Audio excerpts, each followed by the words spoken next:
Across the span of recorded human civilization, from the earliest cuneiform tablets pressed into wet clay more than 5,000 years ago, to the theological speculations of medieval scholars and the archaeological discoveries of the modern era, no divine figure has shaped the fundamental narrative of human origins more profoundly than the Sumerian god known as Enki. This is the deity who, according to the oldest written mythological corpus in human history, descended from the celestial realm to the primordial waters of the earth, who established the first sacred precinct of divine wisdom at the city of Eridu in the marshlands of southern Mesopotamia, who conceived the audacious plan to create human beings from clay and divine essence to serve as labourers for the gods, who defied the supreme council of the Anunnaki by granting forbidden knowledge and civilizing arts to the creatures he had fashioned, who secretly warned a single righteous man of the catastrophic flood that the other gods had decreed to destroy all of humanity, and who thereby ensured that the lineage of human civilization would survive the divine wrath that sought to erase it entirely from existence. The theological and mythological traditions surrounding Enki would influence not only the religious consciousness of ancient Sumer, Akkad, Babylon, and Assyria across 3 millennia of Mesopotamian civilization, but would transmit through complex channels of cultural exchange and literary adaptation into the foundational narratives of the Hebrew Bible, the cosmological speculations of Hellenistic philosophy, and the symbolic vocabulary of Western religious thought that continues to shape contemporary understanding of humanity's relationship with the divine. But in the primordial epoch before human memory, before the existence of cuneiform script or temple complexes or the sophisticated theological systems that would eventually codify his attributes, Enki existed within the Mesopotamian cosmic imagination as the divine embodiment of the subterranean freshwater ocean that the Sumerians called the Abzu, a vast reservoir of sweet waters that they believed lay beneath the surface of the earth and fed the rivers, springs and marshlands upon which all life depended. The theological conception of Enki that would emerge from this primordial association with life-giving waters would develop over centuries into one of the most complex and multifaceted divine personalities in the ancient world, a deity whose character combined the life-sustaining qualities of water with the transformative capacities of wisdom, the creative powers of craft and artifice, and the subversive tendencies of a divine trickster who repeatedly circumvented the decrees of his fellow gods to benefit the creatures he had fashioned. This is the story of Enki, known to the Akkadians, Babylonians and Assyrians as Ea, the lord of the Abzu, the god of wisdom, the master of craft and magic, the creator of humanity, the keeper of divine secrets, and the saviour of mankind from the great flood. From his emergence within the earliest Sumerian theological traditions of the 4th millennium before the Common Era, through his central role in the creation myths that explained human origins and divine purpose, his systematic defiance of celestial authority through the transmission of forbidden knowledge, his pivotal intervention in the flood narrative that would echo through subsequent Near Eastern and Mediterranean religious traditions, and his enduring legacy as the archetype of the beneficent creator who values his creation more than the dictates of divine law, traced across 3,000 years of continuous religious veneration until the final decline of Mesopotamian civilization in the early centuries of the Common Era. The world into which the theological conception of Enki emerged was the alluvial plain of southern Mesopotamia during the Abide period, roughly 6,500 to 3,800 years before the Common Era, a landscape fundamentally shaped by the interaction of the Tigris and Euphrates rivers with the waters of the Persian Gulf, which at that time extended considerably further inland than it does in the modern era. The inhabitants of this region, whose cultural and linguistic identity remains partially obscured by the absence of written records from the earliest periods of settlement, developed agricultural and fishing communities in the marshlands and along the river channels that crisscrossed this flat, water-saturated terrain, creating a pattern of human adaptation to environment that would profoundly influence the religious symbolism and mythological narratives of subsequent Sumerian civilization. The centrality of water to every aspect of life in this environment, from the irrigation systems that made agriculture possible to the rivers and canals that served as the primary avenues of transportation and communication, from the fish and waterfowl that supplemented the diet of marsh-dwelling communities to the date palms and reeds that provided essential construction materials, created the conditions within which a deity associated with fresh water would naturally assume paramount importance in the religious consciousness of the population. The city of Eridu, located in the extreme south of the Mesopotamian alluvial plain near the ancient shoreline of the Persian Gulf, represented the earliest known centre of Enki's worship, and would retain its status as his primary cult centre throughout the millennia of Mesopotamian religious history. Archaeological excavations at the site of Eridu, modern Tel Abu Shahrain in southern Iraq, have revealed a sequence of temple constructions extending from the Ubaid period through the 3rd millennium,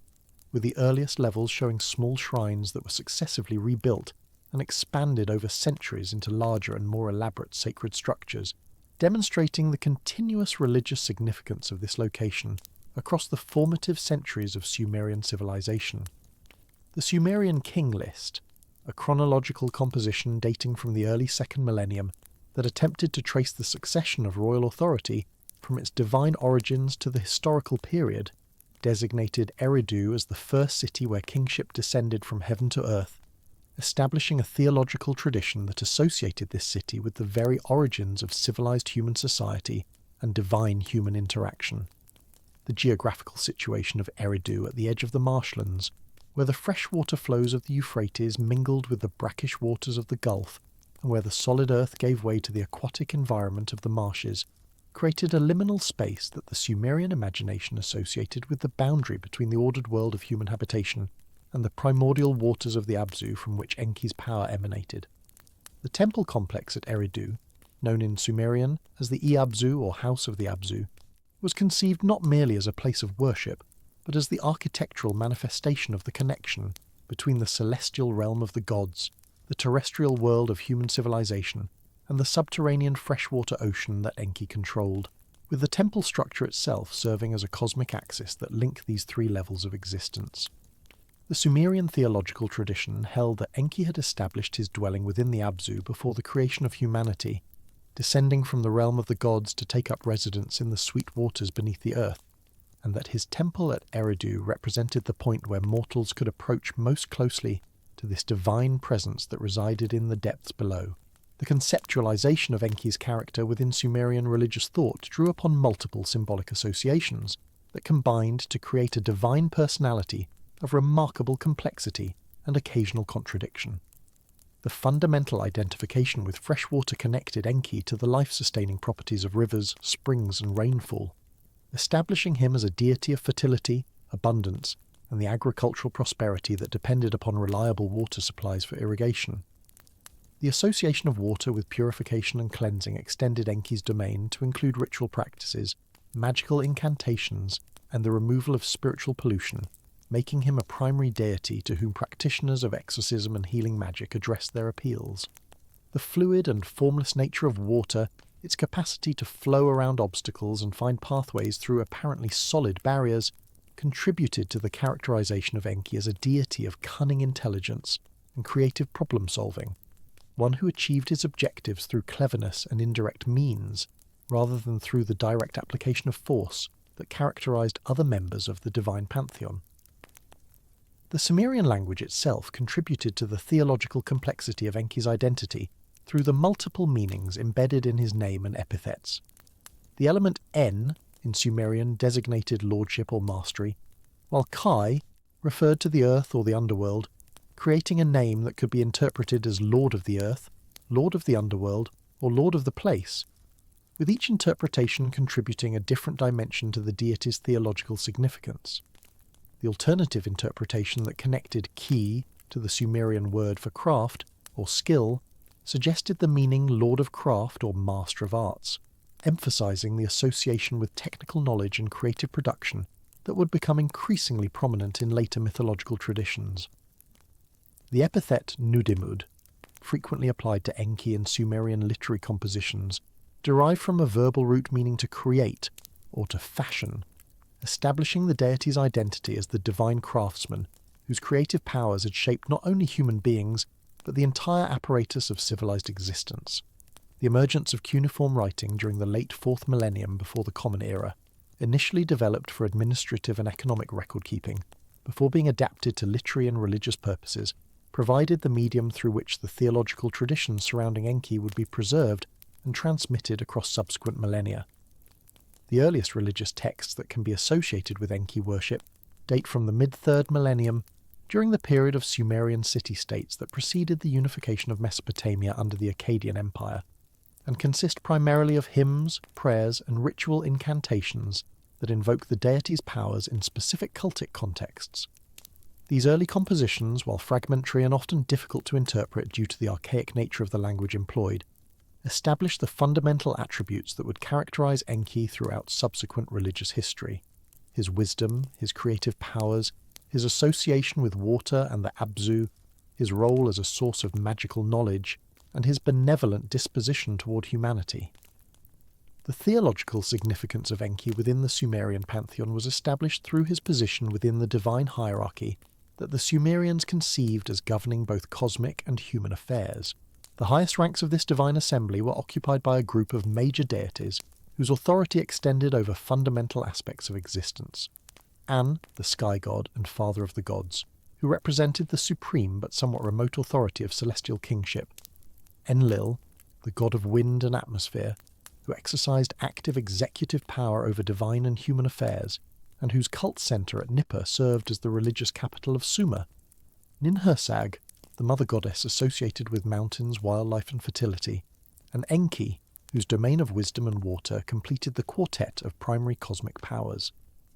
The relationship between these major deities, particularly the dynamic between Enlil's executive authority and Enki's creative intelligence, would provide the dramatic tension underlying many of the most significant mythological narratives in the Mesopotamian tradition. The characterization of Enki as a deity of wisdom encompassed not merely intellectual knowledge, but a comprehensive mastery of the divine powers and cosmic principles that the Sumerians designated by the term Mi, a concept of central importance to Mesopotamian religious thought that has no precise equivalent in modern languages. The Mi represented the divine decrees, powers, offices, cultural institutions, social roles, technical arts, and ethical principles that together constituted the ordered structure of civilized existence, and Sumerian theological tradition held that these powers had been allocated among the various deities according to their respective domains and functions. Enki's possession of the Mi of wisdom, craft, magic, and the arts of civilization established him as the primary source from which human beings could obtain the knowledge necessary for the maintenance of ordered social existence, a theological position that would have profound implications for the mythological narratives describing the transmission of divine knowledge to humanity. The physical representation of Enki in Sumerian art and religious iconography drew upon his associations with water, wisdom, and beneficent creativity to establish a distinctive visual vocabulary that remained consistent across centuries of artistic production. The deity was typically depicted in anthropomorphic form as a bearded male figure, often seated upon a throne or standing in a posture of divine authority, with streams of water containing fish flowing from his shoulders or from a vase held in his hands, a visual representation of his identity as the source of life-giving fresh water. The presence of the goatfish, a mythological creature combining the foreparts of a goat with the tail of a fish, frequently appears in connection with Enki as a symbolic representation of his dual association with terrestrial fertility and aquatic domains. The artistic conventions governing Enki's representation established him as an approachable and beneficent figure, lacking the martial attributes and aggressive postures that characterized warrior deities such as Ninurta or Nergal, and conveying instead the qualities of wisdom, abundance, and creative power that defined his theological significance. The ritual practices associated with Enki worship at Eridu and at the secondary cult centers that developed throughout Mesopotamia during the 3rd and 2nd millennia reflected the deity's multiple associations with water, purification, wisdom, and creative arts. The offering of libations, the ritual pouring of water, beer, and other liquids held particular significance in Enki's cult as a symbolic participation in the life-giving flow of fresh water that the deity controlled.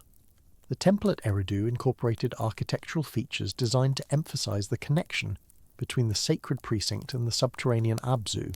with pools, channels, and water features that brought the element most closely associated with the deity into the immediate presence of worshippers and ritual practitioners. The specialized priesthoods attached to Enki's temples included practitioners of incantation and exorcism, who drew upon the deity's association with magical knowledge to perform healing rituals and purification ceremonies that addressed both physical ailments and spiritual pollution.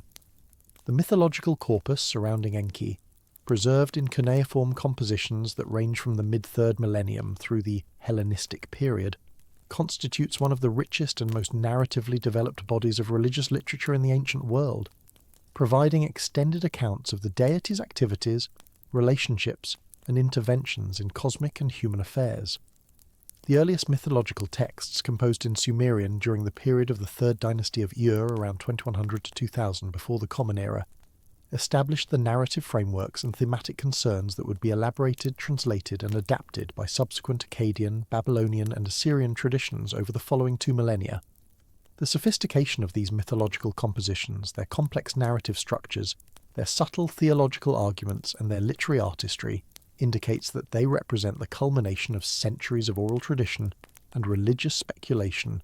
rather than innovations of the period in which they were first committed to writing.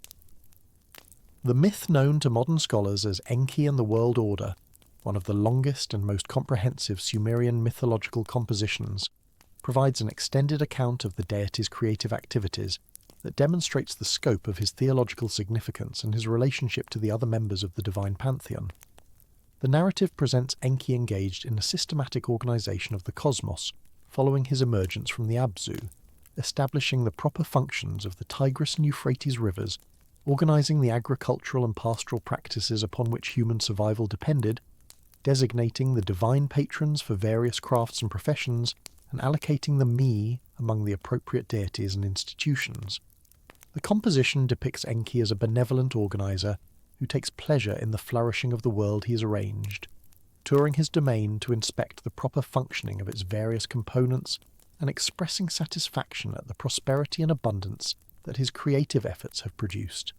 The theological vision presented in this text establishes Enki as the intelligent designer of civilized existence, the deity whose wisdom has transformed primordial chaos into an ordered world capable of supporting human life and culture. The relationship between Enki and the supreme executive deity Enlil, as depicted in the Sumerian mythological tradition, reveals a dynamic of complementary opposition that structures many of the most significant narrative episodes in the corpus. While Enlil's authority was absolute within the divine assembly, and his decrees determined the fates of gods and mortals alike, his exercise of power was frequently characterized by harshness, severity, and a willingness to deploy catastrophic punishments against those who violated divine commands or disturbed the cosmic order. Enki's role in this divine drama was repeatedly that of the clever counselor who found ways to mitigate the severity of Enlil's judgments, who preserved that which Enlil wished to destroy, and who used his superior cunning to circumvent divine decrees that his wisdom recognized as unjust or excessive. This pattern of Enki operating as a counterbalance to Enlil's authority, consistently siding with the interest of humanity and created beings against the punitive tendencies of supreme divine power, would reach its fullest expression in the flood narrative that represents the climax of Mesopotamian mythological treatment of divine human relations. The mythological account of the creation of humanity, preserved in multiple versions across Sumerian and Akkadian traditions, assigns to Enki the central role in conceiving and executing the project that brought human beings into existence, establishing his character as the father and protector of the human race that would define his relationship with humanity throughout subsequent religious history. The theological premise underlying the creation narrative situates the origin of humanity within a crisis among the gods themselves, a labour dispute in which the lesser deities, known collectively as the Igigi, refused to continue performing the agricultural and construction work that the maintenance of divine cult and cosmic order required.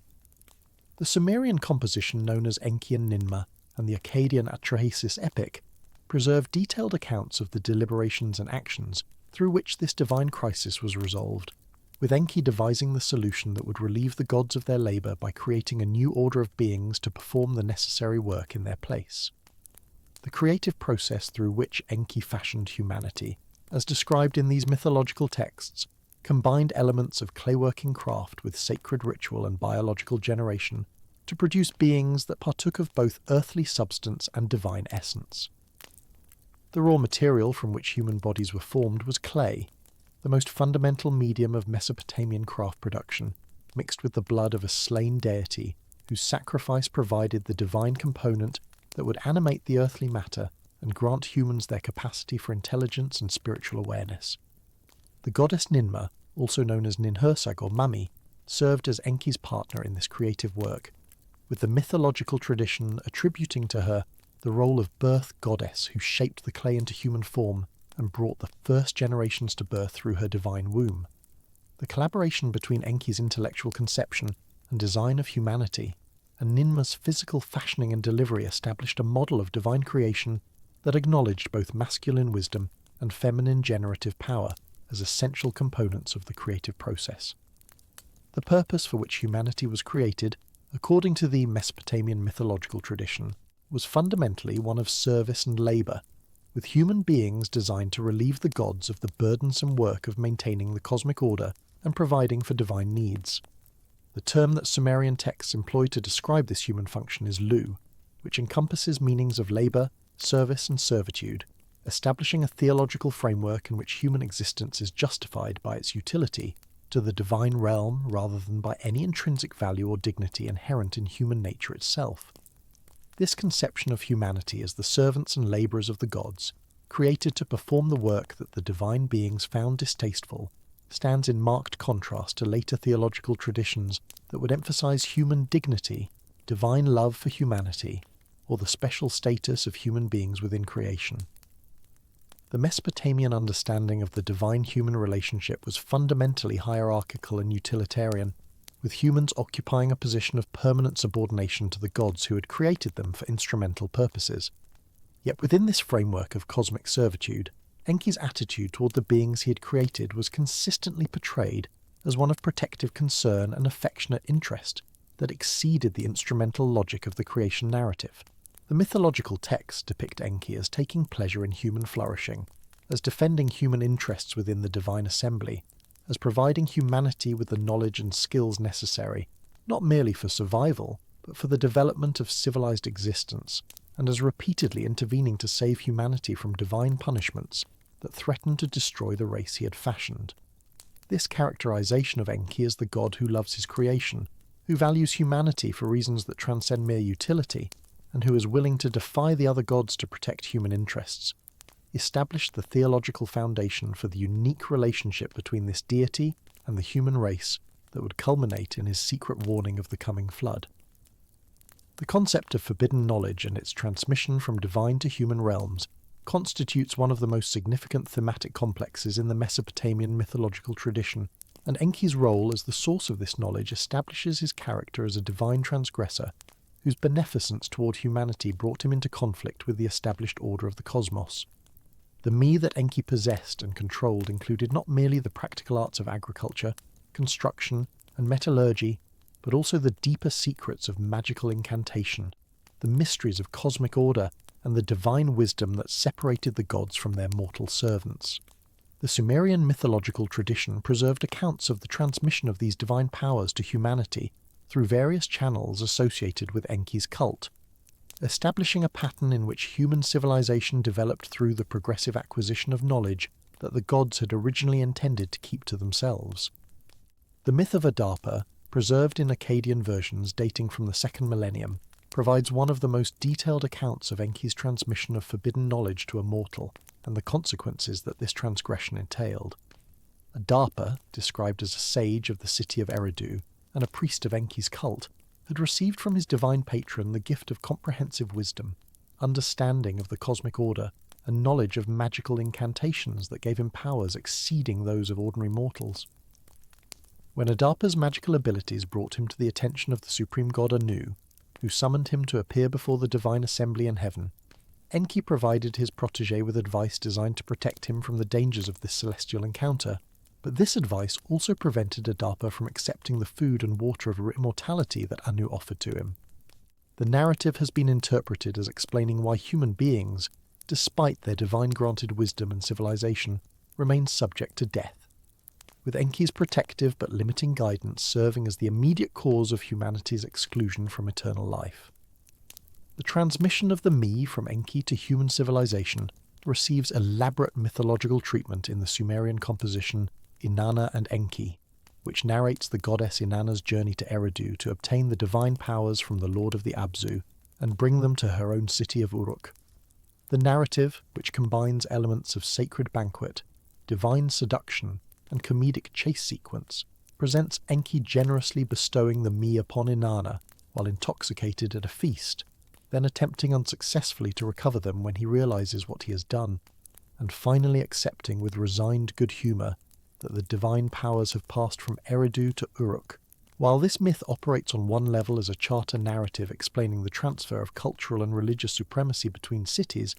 it simultaneously demonstrates Enki's character as a deity who cannot ultimately withhold the gifts of civilization from those who seek them, whose generous nature leads him to share the divine secrets, despite the protests of more conservative divine counselors, and whose acceptance of the accomplished transfer reveals a fundamental approval of the dissemination of divine knowledge throughout the human world. The theological implications of Enki's role as the source of forbidden knowledge positioned him as a deity whose purposes were not entirely aligned with the collective will of the divine assembly, a god whose loyalty to his creation exceeded his commitment to maintaining the cosmic hierarchies that privileged divine beings over mortal servants. This characterization of Enki as a divine rebel, acting on behalf of humanity against the interests of the gods as a collective body, would reach its most dramatic expression in the flood narrative, where his defiance of divine decrees would determine the survival or extinction of the human race. The mythological tradition thus presented Enki as embodying a profound tension within the divine order itself, a tension between the utilitarian logic that justified humanity's subordinate status and the creative affection that led the divine craftsman to value his creation beyond its instrumental purpose. The identification of Enki with the city of Eridu and the conceptualization of this city as the source of civilized knowledge established a geographical and theological framework that positioned the southern Mesopotamian marshlands as the point of origin for human culture. The Sumerian tradition of the Seven Sages, known in Akkadian as the Apkallu, described a series of semi-divine beings who had emerged from the sea in the antediluvian era to teach humanity the arts of civilization, with the first and greatest of these sages, Oannes or Adapa, associated with Enki's cult at Eridu. These mythological beings, depicted in art as fish-robed figures or as creatures combining human and fish characteristics, represented the channels through which divine wisdom had flowed from Enki's watery realm into human society, establishing the religious, technical and cultural practices that distinguished civilized existence from primordial barbarism. The tradition of the Seven Sages would persist throughout Mesopotamian history, with later Babylonian and Assyrian kings claiming descent from these antediluvian figures and positioning themselves as heirs to the civilizing knowledge that Enki had transmitted to the earliest human communities. The theological framework that associated Enki with the origins of civilization, the transmission of divine knowledge, and the protection of humanity against divine wrath, created the conditions within which his intervention in the flood narrative would carry its full significance. The Great Flood, described in Sumerian, Akkadian, and Babylonian versions that would ultimately influence the biblical account in the Book of Genesis, represented the supreme crisis in divine-human relations, the moment when the gods collectively determined to destroy the human race they had created and return the world to the primordial watery chaos from which it had emerged. The decision to send the flood was attributed in most versions to Enlil, whose sleep had been disturbed by the noise of humanity's increasing population, or to the divine assembly as a whole, which had grown weary of humanity's failings and determined to eliminate the troublesome species entirely. Against this collective divine will,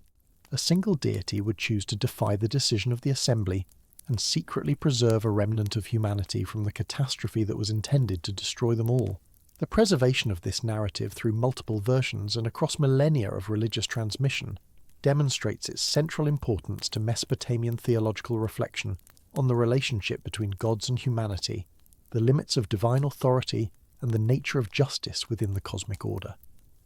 The Sumerian flood narrative, preserved in fragmentary form, established the basic outline of events that would be elaborated in the Akkadian Atrahasis epic and the Babylonian Gilgamesh epic, with the latter version becoming the most widely known and influential account of the flood in the ancient world.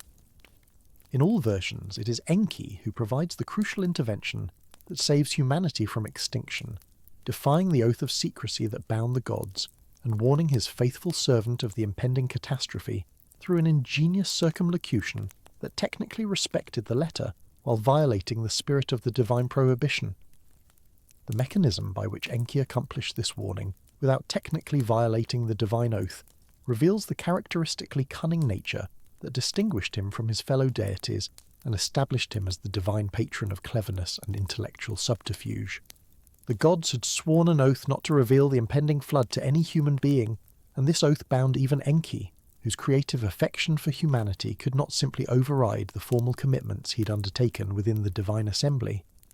The solution Enki devised demonstrated the sophisticated reasoning that the Mesopotamian tradition attributed to him as the god of wisdom and the master of the magical arts that manipulated reality through the power of language, rather than speaking directly to his servant Atrahasis, whose name meant exceedingly wise, and whose piety and devotion to Enki had distinguished him among all human beings. The god addressed his words to the reed wall of the hut in which his servant slept, speaking loudly enough that the human within could hear every word while maintaining the technical fiction that no communication with a mortal had taken place. The text of the Atrahasis epic preserves this moment with dramatic clarity, as Enki addresses the wall with instructions to hear the reed wall and pay attention to the wall before delivering the complete details of the coming catastrophe and the precise specifications for the vessel that would preserve life through the deluge. This episode of divine communication through apparent indirection exemplified the broader Mesopotamian understanding of Enki as a deity who operated through subtlety and verbal manipulation, rather than through the direct exercise of cosmic force that characterized Enlil or the primordial creative power associated with Anu. The reed wall itself carried symbolic significance within the theological framework,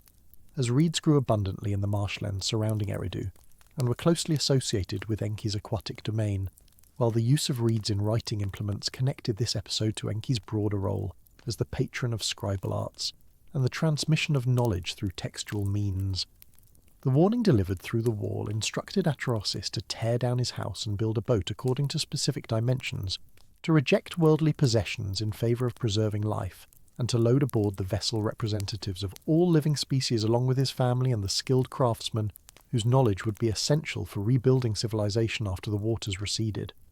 The comprehensiveness of these instructions reflected Enki's characteristic attention to practical detail and his understanding of the requirements for maintaining civilized existence, ensuring that the survivor would emerge from the catastrophe equipped with the human resources necessary to restore the social and technological foundations of settled life. The construction of the vessel proceeded according to the divine specifications, with the Atrahasis epic describing the frantic activity of building and provisioning, while the designated period before the flood's arrival steadily diminished. The Babylonian version of the narrative, incorporated into the 11th tablet of the Gilgamesh epic, provides the most detailed account of the construction process, describing a vessel of enormous proportions with multiple decks, sealed with bitumen against the waters, and loaded with representatives of domestic and wild animals along with the craftsmen whose skills encompassed the full range of civilized arts.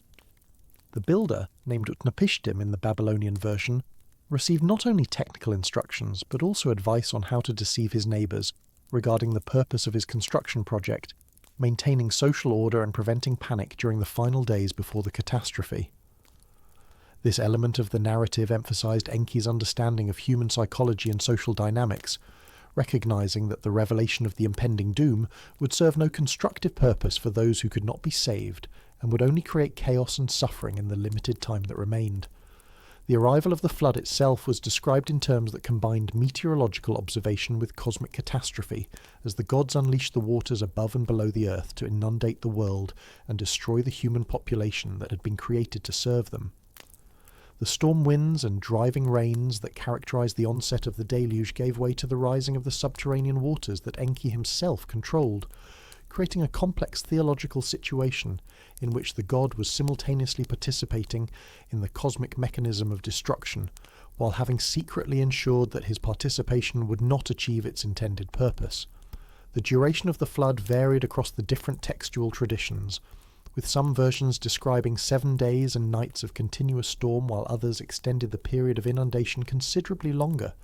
but all versions agreed on the comprehensive nature of the destruction and the reduction of the inhabited world to a state of watery chaos that recalled the primordial conditions before creation. The emotional response of the gods to the catastrophe they had initiated provided some of the most psychologically complex material in Mesopotamian religious literature, as the deities who had voted for humanity's destruction confronted the actual consequences of their decision. The goddess Ishtar, who had participated in the divine assembly's determination to send the flood, was depicted lamenting the loss of her human worshippers, comparing her grief to that of a woman in childbirth and declaring that she had brought forth children only to see them destroyed like fish in the sea. The other gods, cowering from the storm they had unleashed and deprived of the offerings that sustained their divine existence, recognized too late the mutual dependence that bound gods and humans together in the cosmic order. This crisis of divine sustenance would be resolved only when the survivor emerged from the ark and offered sacrifice to the gods, whose desperate hunger for burnt offerings was described in vivid terms as they gathered around the smoke like flies around the sacrifice. The theological implications of this imagery, which depicted the great gods of heaven in a state of pathetic need and dependency, represented a profound meditation on the nature of the divine-human relationship and the limitations of divine power when exercised without wisdom or foresight. Enki's response to the aftermath of the flood demonstrated both his characteristic cleverness and his continuing commitment to humanity's welfare in the face of divine hostility. When Enlil arrived at the sacrifice and discovered that a human being had survived the catastrophe intended to eliminate the species entirely, his rage at this violation of the divine decree threatened further violence against the survivor and against whatever deity had betrayed the assembly's decision. It was at this moment of crisis that Enki stepped forward to defend his actions and to articulate a theological argument that would reshape the terms of divine-human relations for the remainder of Mesopotamian religious history. Rather than denying his responsibility for the survival of Atrahasis or Utnapishtim, Enki challenged Enlil's judgment in ordering the flood,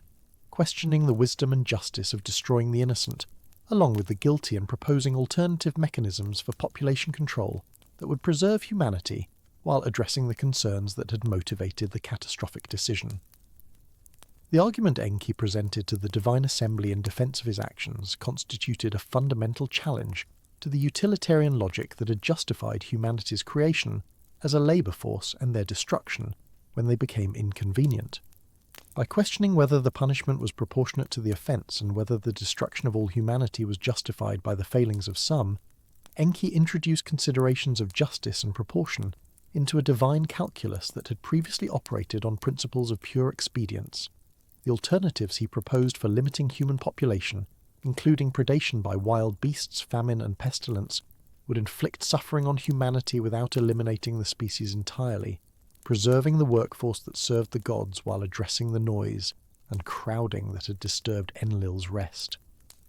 This compromise position, which acknowledged the legitimate concerns of the divine assembly while rejecting the extreme solution of total annihilation,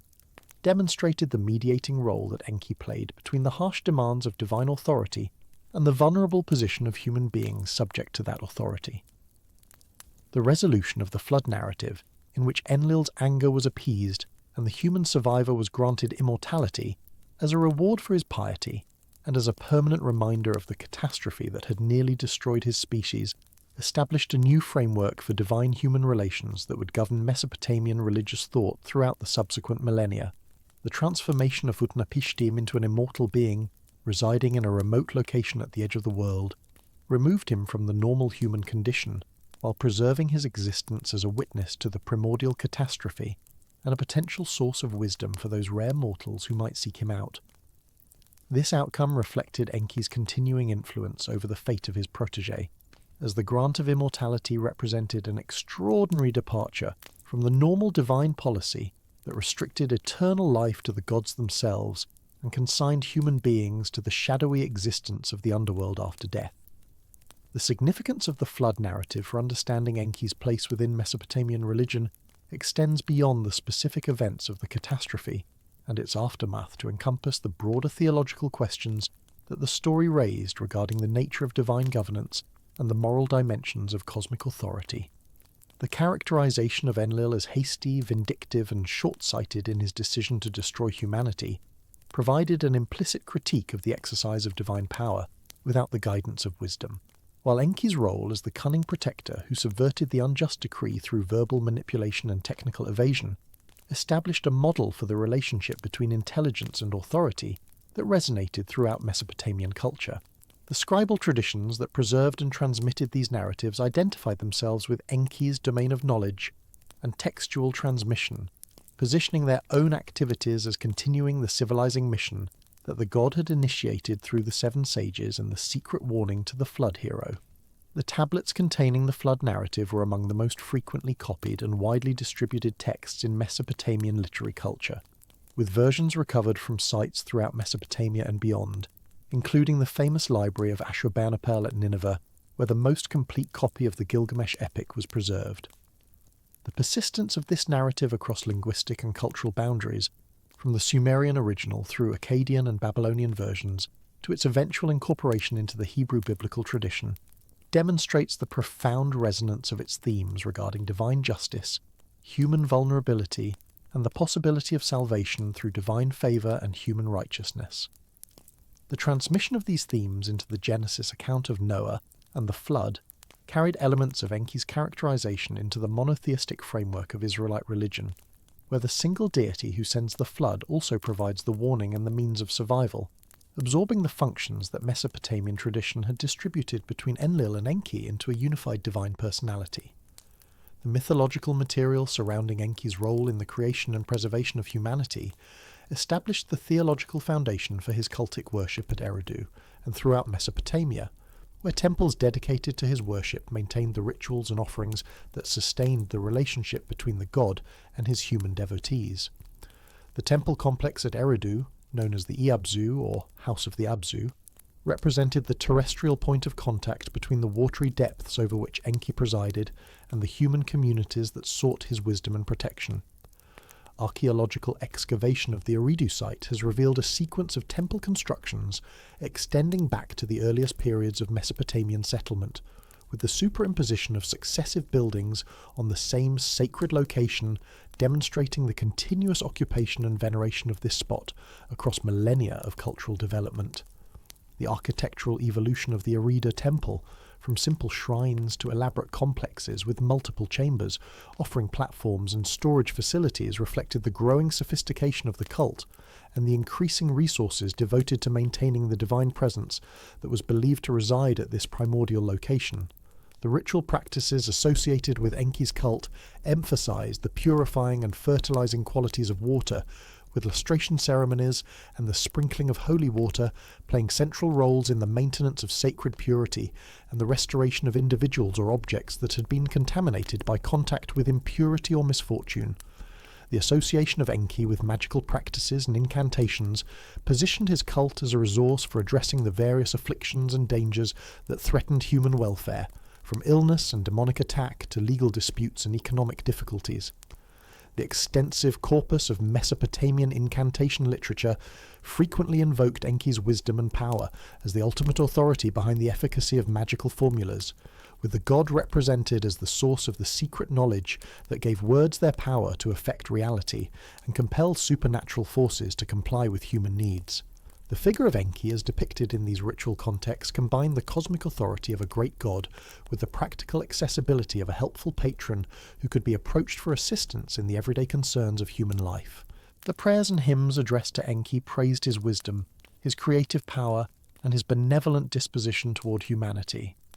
while the incantations that invoked his name drew upon the theological understanding of his role as the master of the mystical arts,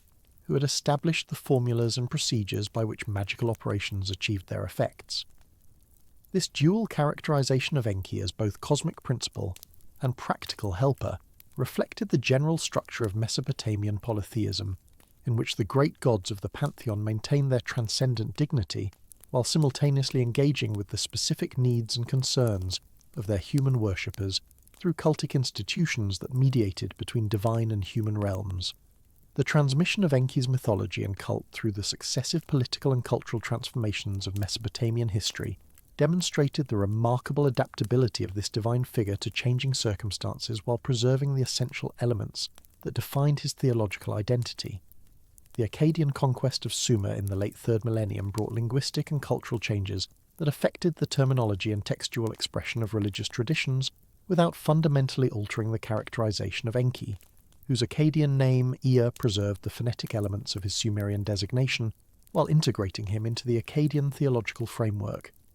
The subsequent rise and fall of empires, from the third dynasty of Ur through the Old Babylonian period to the Neo-Assyrian and Neo-Babylonian states, each brought their own emphasis and elaborations to the religious traditions they inherited.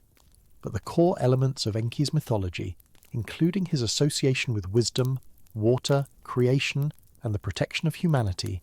remained constant across these transformations. The incorporation of Enki into the theological systems of later Mesopotamian religion, including the elaborate cosmological schemes developed by Babylonian and Assyrian scholars, positioned him within hierarchies of divine power that sought to systematize the relationships among the various deities of the pantheon. The triad of Anu, Enlil, and Enki, representing respectively the heavens, the earth, and the waters, provided a fundamental organizational principle for understanding the structure of the cosmos and the distribution of divine authority over its various domains. Within this triadic scheme, Enki's position as Lord of the Abzu complemented Anu's sovereignty over the heavens and Enlil's dominion over the earth and atmosphere, creating a comprehensive framework within which all aspects of cosmic reality could be understood as subject to divine governance. The persistence of this triadic structure through the various theological elaborations of later periods demonstrates its fundamental importance to Mesopotamian religious thought and the central role that Enki played within the conceptual architecture of the Mesopotamian worldview. The scholarly traditions maintained by the temples and scribal schools of Mesopotamia preserved and elaborated the mythology and theology surrounding Enki across the millennia of cuneiform civilization, generating new compositions that explored dimensions of his character while maintaining continuity with the inherited traditions.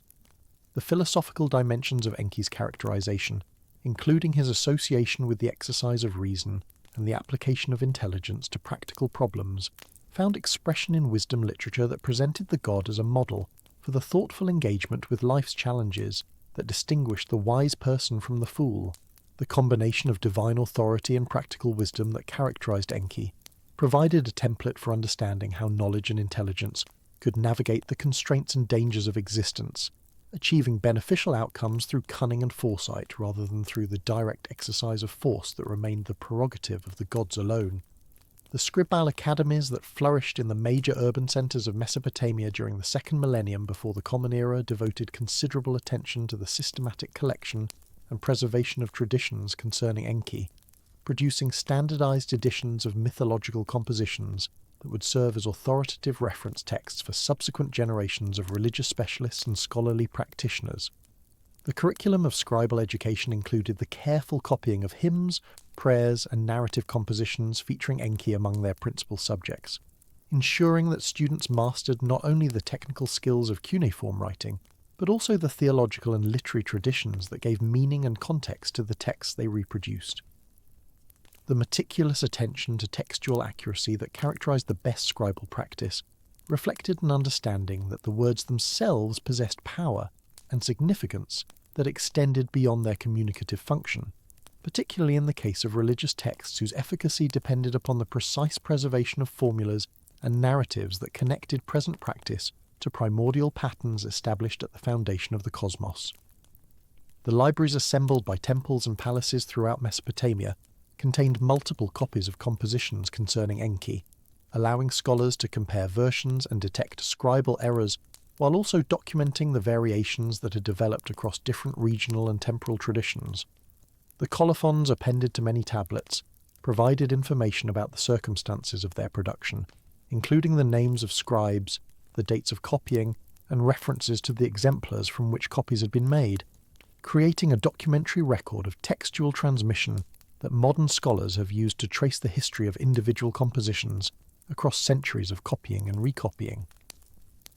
The theological reflections that accompanied this scribal activity generated increasingly sophisticated understandings of Enki's nature and functions, as learned priests and scholars sought to systematize the diverse traditions they had inherited into coherent conceptual frameworks that could accommodate the full range of attributes and activities associated with this complex deity. The development of speculative theology in Mesopotamia, particularly during the later periods of cuneiform civilization, produced treatises and commentaries that explored the philosophical implications of mythological narratives, interpreting the stories of divine action as expressions of cosmic principles whose significance extended beyond the literal events they described. Enki's role as the god of wisdom made him a particularly appropriate subject for such philosophical elaboration, as his characteristic mode of operation through intelligence and cunning invited reflection on the nature of knowledge itself and its relationship to the structures of cosmic order that governed the functioning of the universe. The association of Enki with the concept of me, the divine powers or principles that established and maintained the various aspects of civilized existence, positioned him at the center of discussions concerning the fundamental organization of reality and the distribution of cosmic authority among the various members of the divine assembly. The narrative tradition concerning Enki's acquisition and distribution of the ME constituted one of the most theologically significant bodies of material within the corpus of Sumerian mythological literature, presenting detailed accounts of the origins and transmission of the powers that made civilization possible. According to these traditions, the me existed as discrete entities that could be possessed, transferred, and activated by those who held them, functioning simultaneously as abstract principles and as concrete objects that could be carried, stored, and even stolen. The comprehensive lists of me that appear in various compositions enumerate the full range of civilized activities and institutions, from kingship and priesthood through crafts and professions to emotional states and natural phenomena, presenting a systematic inventory of everything that distinguished ordered existence from primordial chaos. Enki's special relationship to the me derived from his role as the divine intelligence through whom these powers had been organized and deployed in the establishment of cosmic order, making him both the guardian of the me and the authoritative source from whom they could legitimately be obtained. The famous narrative of Inanna's journey to Eridu to obtain the me from Enki explored the dynamics of power transfer among the gods, while simultaneously explaining the cultural preeminence of the city of Uruk, which Inanna patronized, in relation to the more ancient religious center of Eridu. This composition presented a complex portrait of Enki that combined his characteristic generosity toward his fellow deities with a recognition of his susceptibility to manipulation through social conventions that could be exploited by those clever enough to understand his patterns of behavior.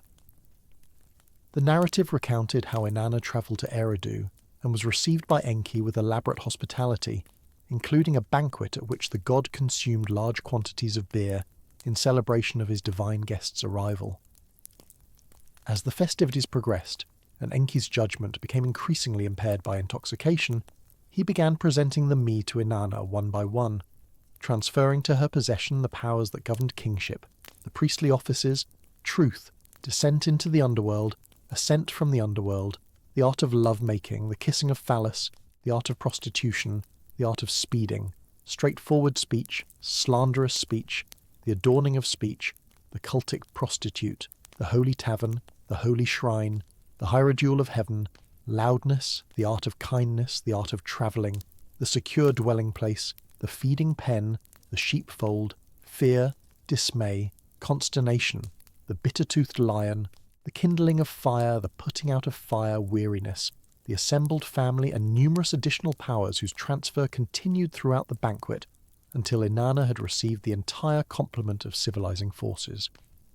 The morning after the banquet, when Enki recovered from his intoxication and discovered that he had given away the me, he sent his servant Izimud to pursue Inanna and recover the powers he had so rashly transferred. The pursuit narrative that followed described Inanna's journey back to Uruk aboard her boat of heaven, with Izimud and various supernatural creatures dispatched by Enki attempting at successive way stations to reclaim the me from the departing goddess. At each confrontation, Inanna defended her possession of the me by invoking the legitimacy of Enki's gift, declaring that she had received the powers through proper divine transaction and that their transfer could not be revoked simply because the giver had subsequently changed his mind. The narrative concluded with Inanna's triumphant arrival at Uruk, where she unloaded the me from her boat and established them in her city, thereby transferring the locus of civilizing power from Eridu to Uruk and explaining the latter city's cultural and political prominence. Enki's response to this outcome, once he accepted the irreversibility of what had occurred, demonstrated his capacity for gracious accommodation to circumstances that his own actions had created as he sent blessings to Uruk and established harmonious relations with Inanna, rather than pursuing futile conflict over powers that had been legitimately transferred through divine gift. The theological implications of this narrative extended beyond the charter function. It served for Uruk's cultural prestige, raising questions about the nature of divine authority and the constraints that governed even the most powerful members of the cosmic assembly. Enki's vulnerability to manipulation through the exploitation of hospitality conventions suggested that the divine world operated according to rules and principles that bound even the gods themselves, creating a structured cosmos in which pure arbitrary power was constrained by established patterns of proper behaviour. The legitimacy of Inanna's claim to the me, despite the circumstances under which they had been obtained, reflected the Mesopotamian understanding of contractual and transactional relationships as binding, regardless of the subjective intentions or subsequent regrets of the parties involved. Once Enki had spoken the words of transfer and Inanna had accepted the me, the transaction was complete, and its reversal would constitute a violation of the cosmic order that even the god of wisdom could not accomplish without undermining the very principles he embodied. The portrayal of Enki in this narrative revealed dimensions of his character that complemented the more straightforwardly positive presentations found in hymns and prayers, suggesting a deity whose wisdom, while genuine and profound, did not render him immune to the weaknesses and errors that affected all beings, whether divine or human. The humanizing elements in Enki's characterization, including his enjoyment of festivities, his susceptibility to intoxication, and his capacity for regret over impulsive decisions, created points of identification between the god and his human worshippers, while simultaneously affirming the fundamental difference in scale and power that separated divine from human existence. The combination of cosmic authority and relatable personality that characterized Enki's mythological portrayal contributed to his accessibility as an object of devotion, and his effectiveness as a divine helper whose understanding of the challenges facing his worshippers derived in part from his own experience of the complications and reversals that affected even divine plans and intentions. The relationship between Enki and the other major deities of the Mesopotamian pantheon formed a complex web of alliances, rivalries, and complementary functions that the mythological traditions explored through narratives of divine interaction and conflict.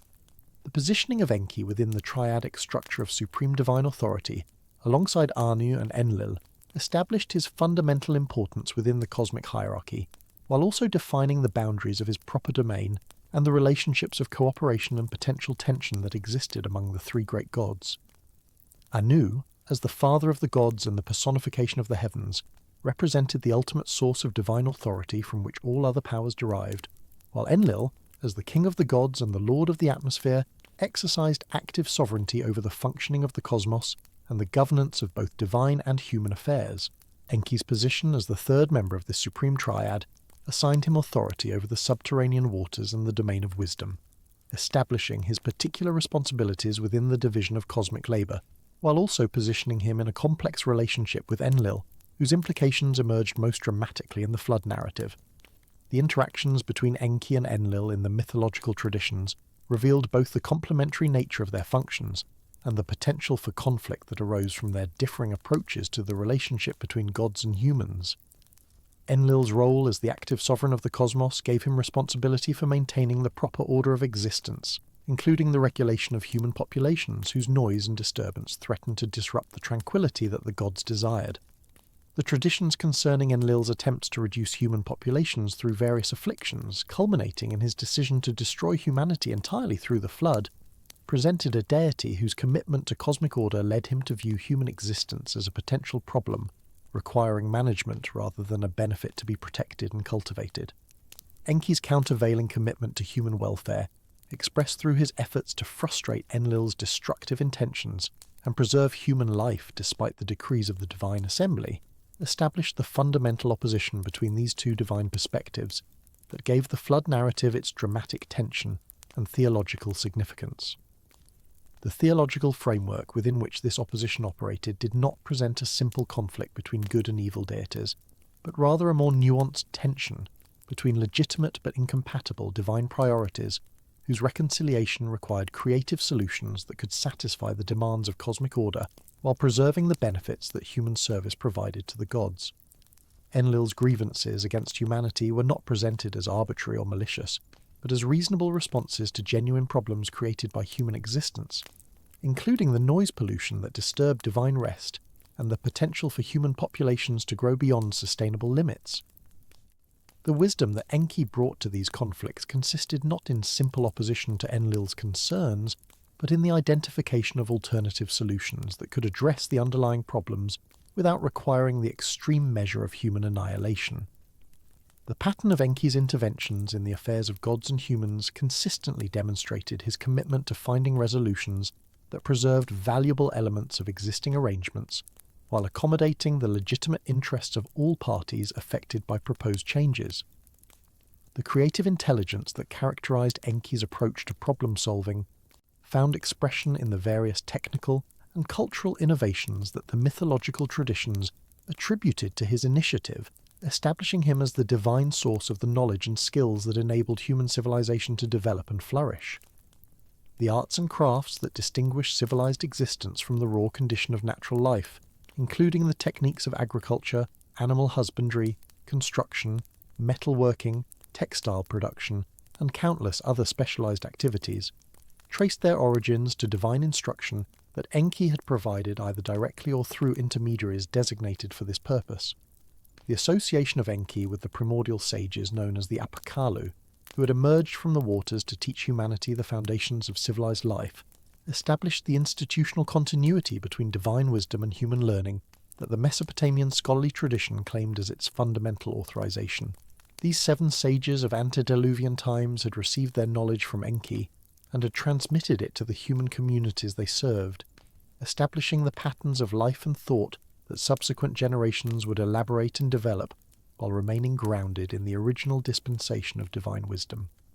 The figure of the Apkallu served multiple functions within Mesopotamian religious and scholarly thought, providing both a mythological explanation for the origins of civilization and a model for the learned practitioners who maintained the traditions of wisdom in historical times.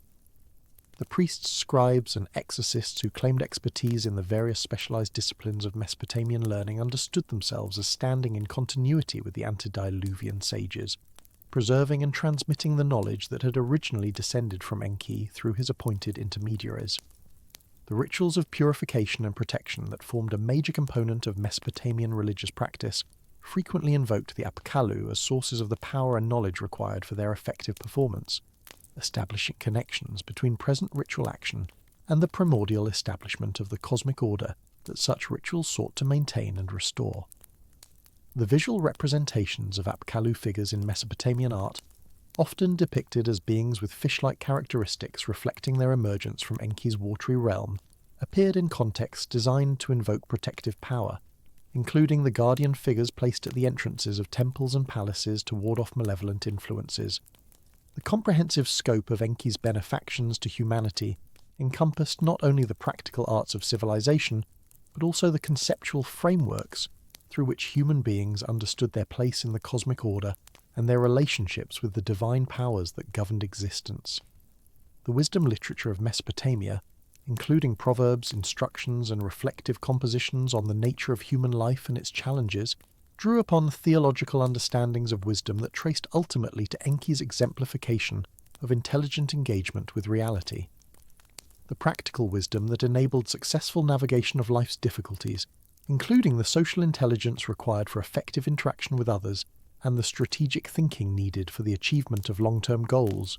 reflected divine patterns of behavior that Enki had established and that human beings could emulate within the limits of their mortal capacities. The educational traditions that transmitted this wisdom from generation to generation understood their activity as participation in a cosmic process of knowledge preservation and distribution that had been initiated by the gods themselves and that served the purposes of both divine and human flourishing. The relationship between divine wisdom and human learning in Mesopotamian thought did not present knowledge as a static possession to be simply transmitted without development or elaboration, but rather as a dynamic tradition requiring continued cultivation and extension by those who received it. The scholarly communities that maintained the cuneiform literary tradition engaged in sustained programs of textual collection, commentary, and interpretation that generated new understanding while remaining grounded in the inherited corpus of authoritative compositions. The theological reflection that accompanied this scholarly activity produced increasingly sophisticated analyses of the religious traditions, including the mythology and cult of Enki, that sought to articulate the deeper meanings implicit in the received narratives and practices. The development of systematic theology in later Mesopotamian religion, particularly in the scholarly centres of Babylon and Nineveh during the first millennium, represented the culmination of this tradition of learned reflection on divine matters, producing elaborate conceptual schemes that organised the entire pantheon into hierarchical structures and traced the relationships among the various deities according to genealogical, functional, and cosmological principles.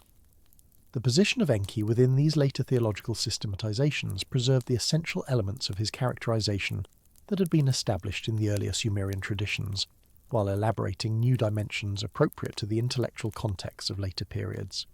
The identification of Enki with the Akkadian deity Ea, which had occurred already in the 3rd millennium, provided the linguistic framework within which his mythology would be transmitted through the subsequent millennia of Mesopotamian religious history, with the name Ea becoming the standard designation in the Akkadian language compositions that dominated the literary production of the 2nd and 1st millennia.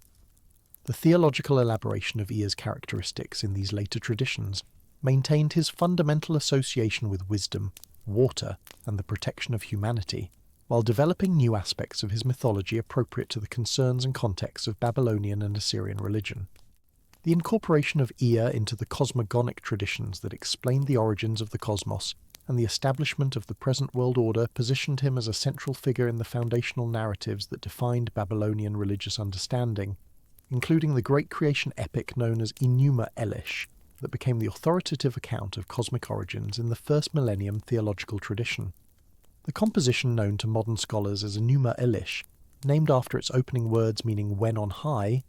represented the most sophisticated and comprehensive cosmogonic narrative produced by Mesopotamian civilization, a theological epic that traced the origins of the cosmos from primordial chaos through divine conflict to the establishment of the present world order under the supreme authority of the god Marduk. The text itself, preserved on 7 clay tablets discovered primarily in the library of the Assyrian king Ashurbanipal at Nineveh, but reflecting Babylonian theological traditions that had developed over centuries, presented a vision of cosmic history in which Ea occupied a position of crucial importance as the father of Marduk and the deity whose wisdom and power had been instrumental in the early stages of divine history before the rise of his son to supreme authority. The narrative structure of Enuma Elish moved through a sequence of cosmic crises that required increasingly powerful divine responses, beginning with the emergence of the primordial deities Abzu and Tiamat, whose mingling of fresh and salt waters generated the first generations of gods, and proceeding through conflicts that threatened the stability of divine existence itself before finding resolution in the triumphant kingship of Marduk over all creation. The position of Ea within this narrative demonstrated the continuity between the earlier Sumerian theological traditions concerning Enki and the later Babylonian developments that elevated Marduk to supremacy, while preserving the essential characteristics and functions that had defined Ea's divine identity throughout Mesopotamian religious history. The opening sections of Enuma Elish describe the primordial condition before the formation of the structured cosmos, when nothing existed except the mingled waters of Abzu,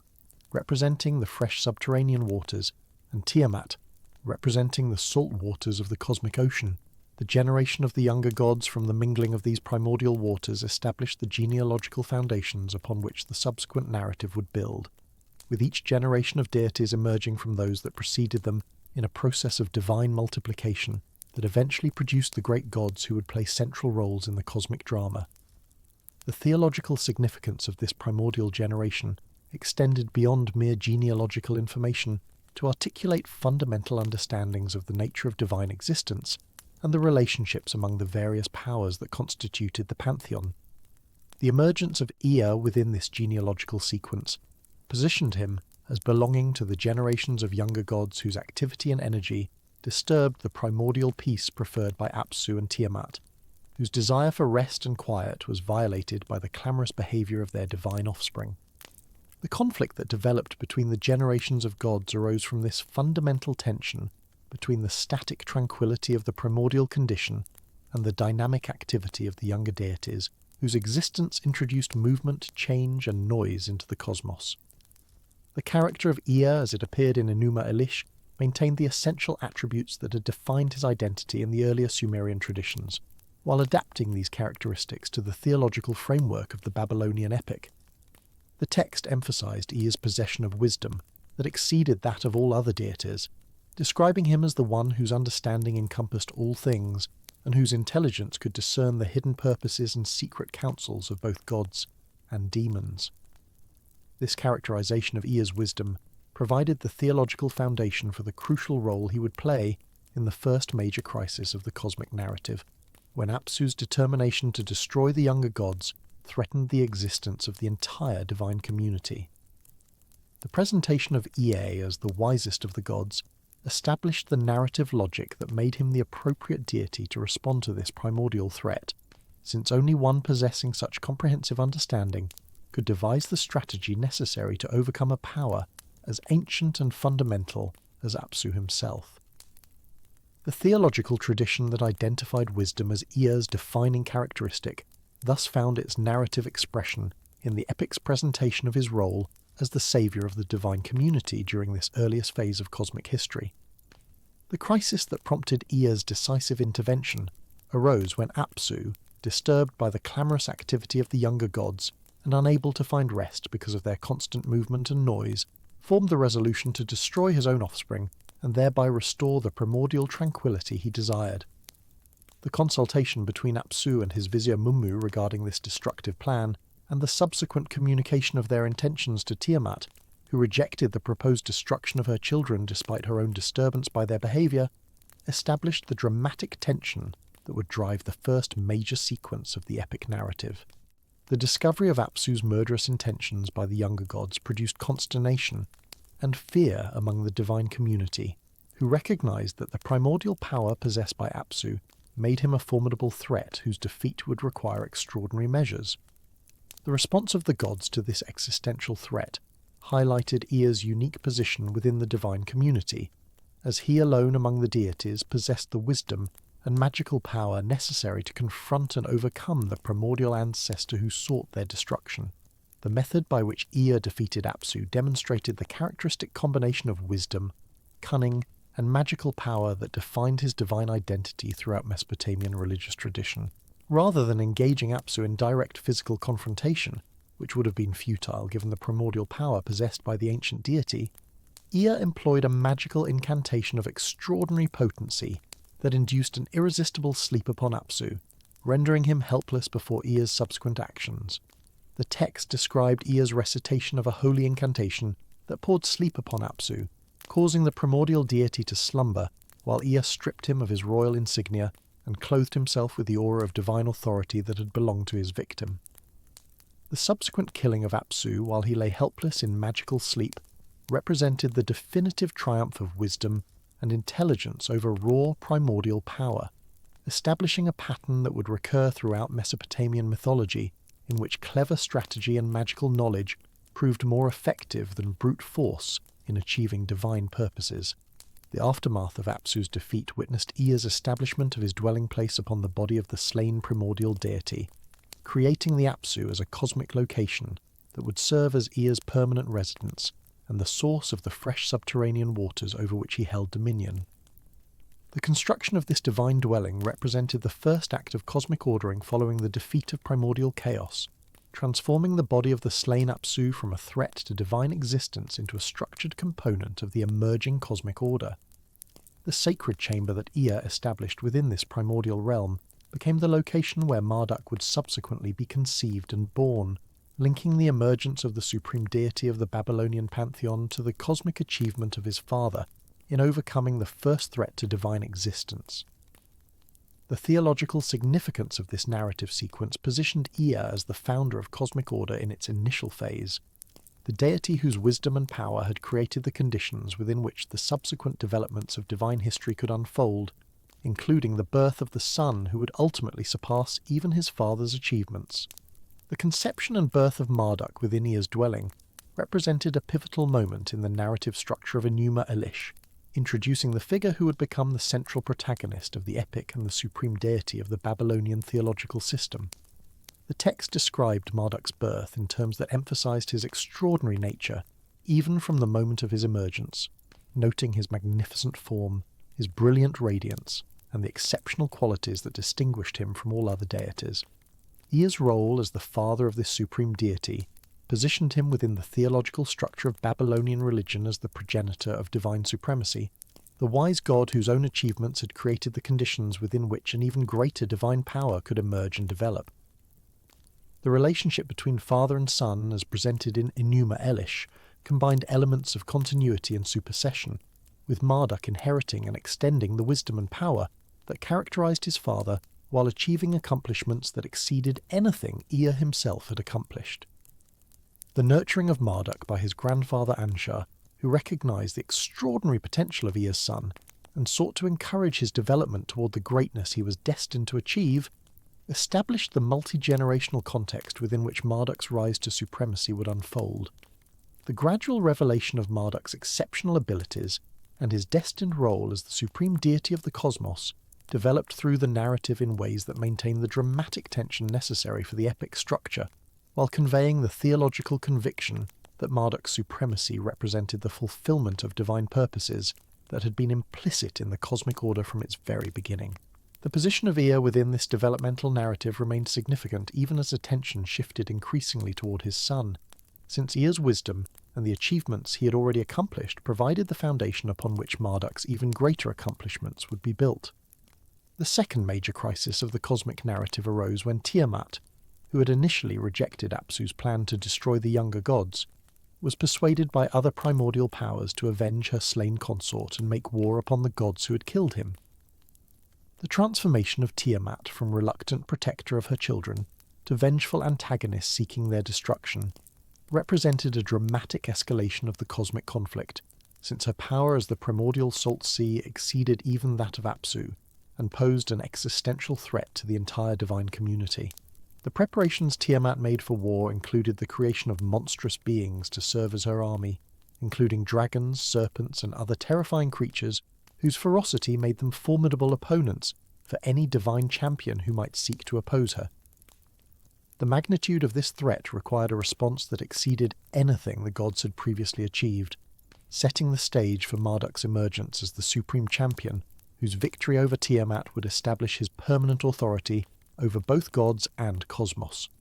The narrative of the gods' initial responses to Tiamat's threat demonstrated the inadequacy of the divine powers that had previously sufficed to maintain cosmic order, as first Ea and then Anshar attempted to confront Tiamat and failed to overcome her terrifying presence.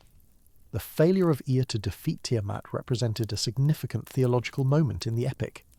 demonstrating that even the wisdom and magical power that had sufficed to overcome Abzu proved insufficient against the greater threat posed by the primordial goddess of the Salt Sea.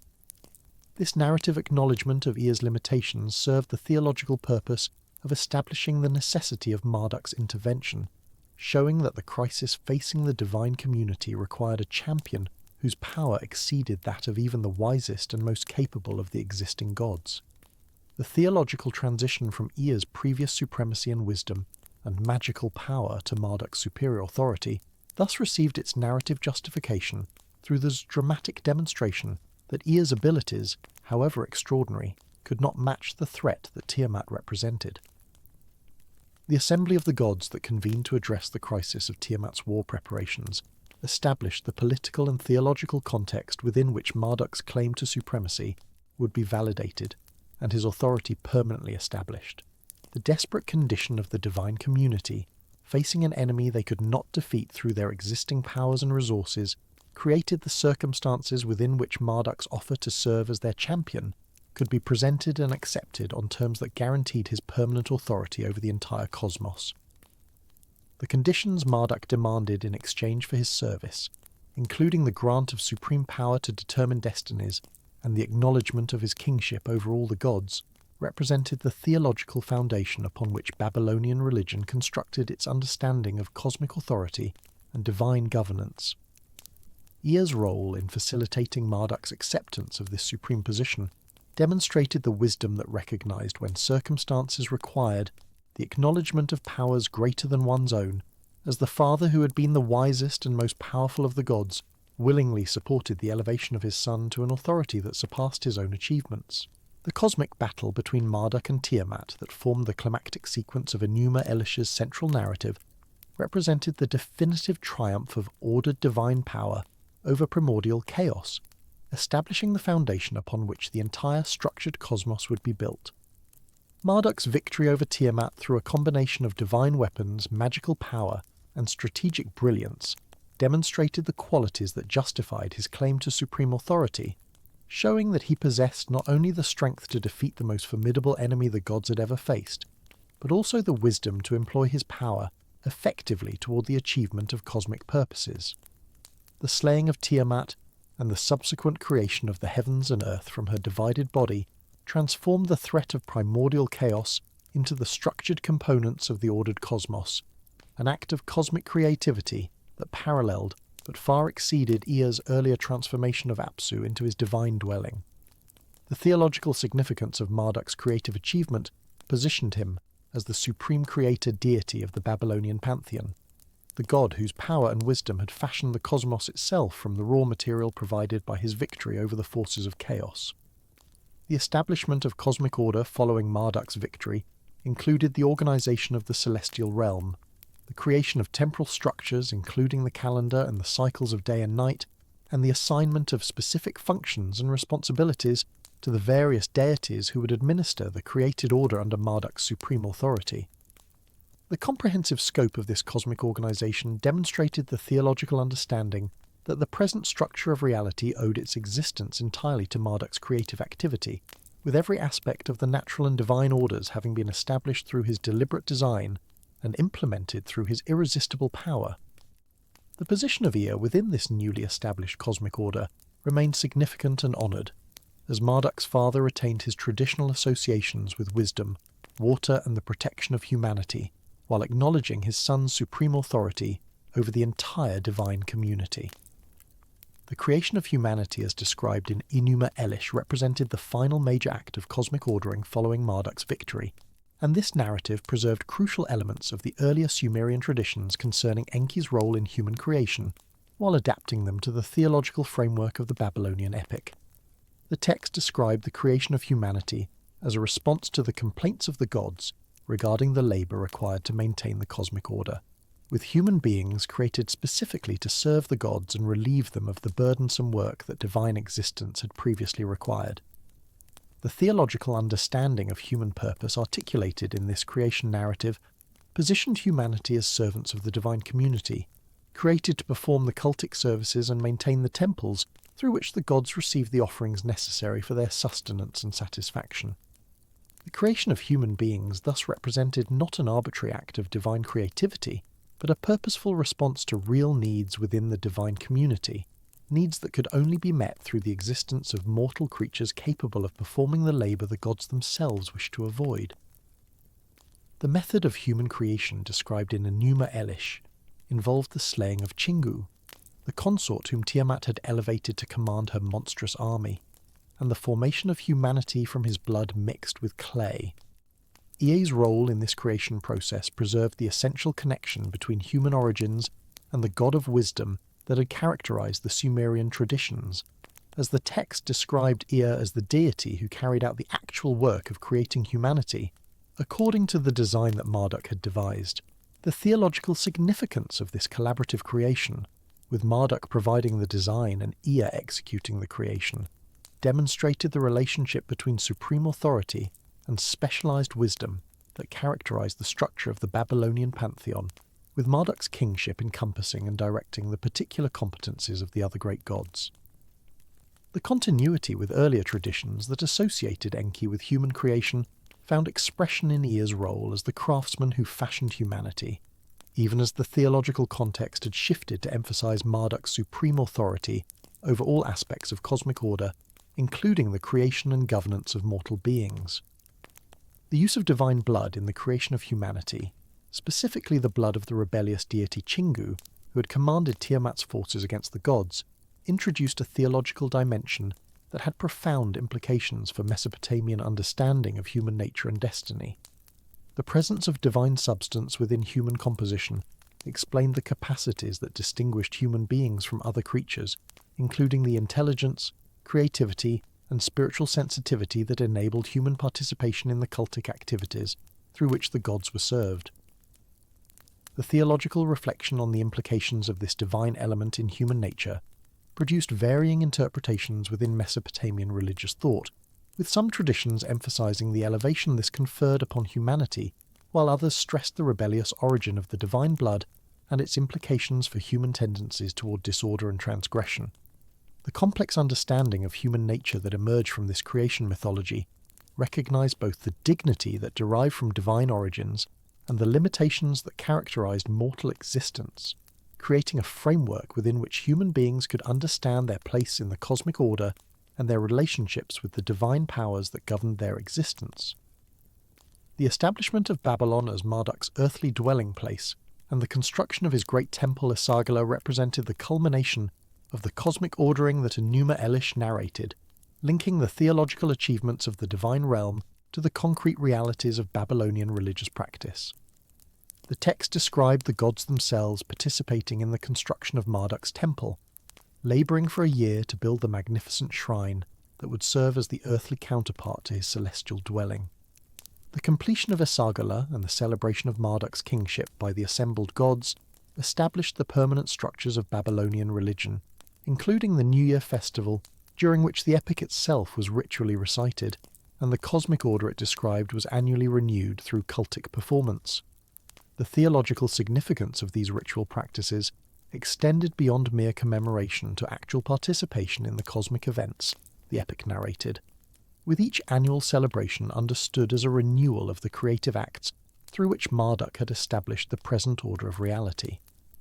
The 50 names of Marduk that concluded Enuma Elish represented a comprehensive theological statement of his attributes and achievements, with each name conveying some aspect of his divine character or commemorating some accomplishment of his cosmic career.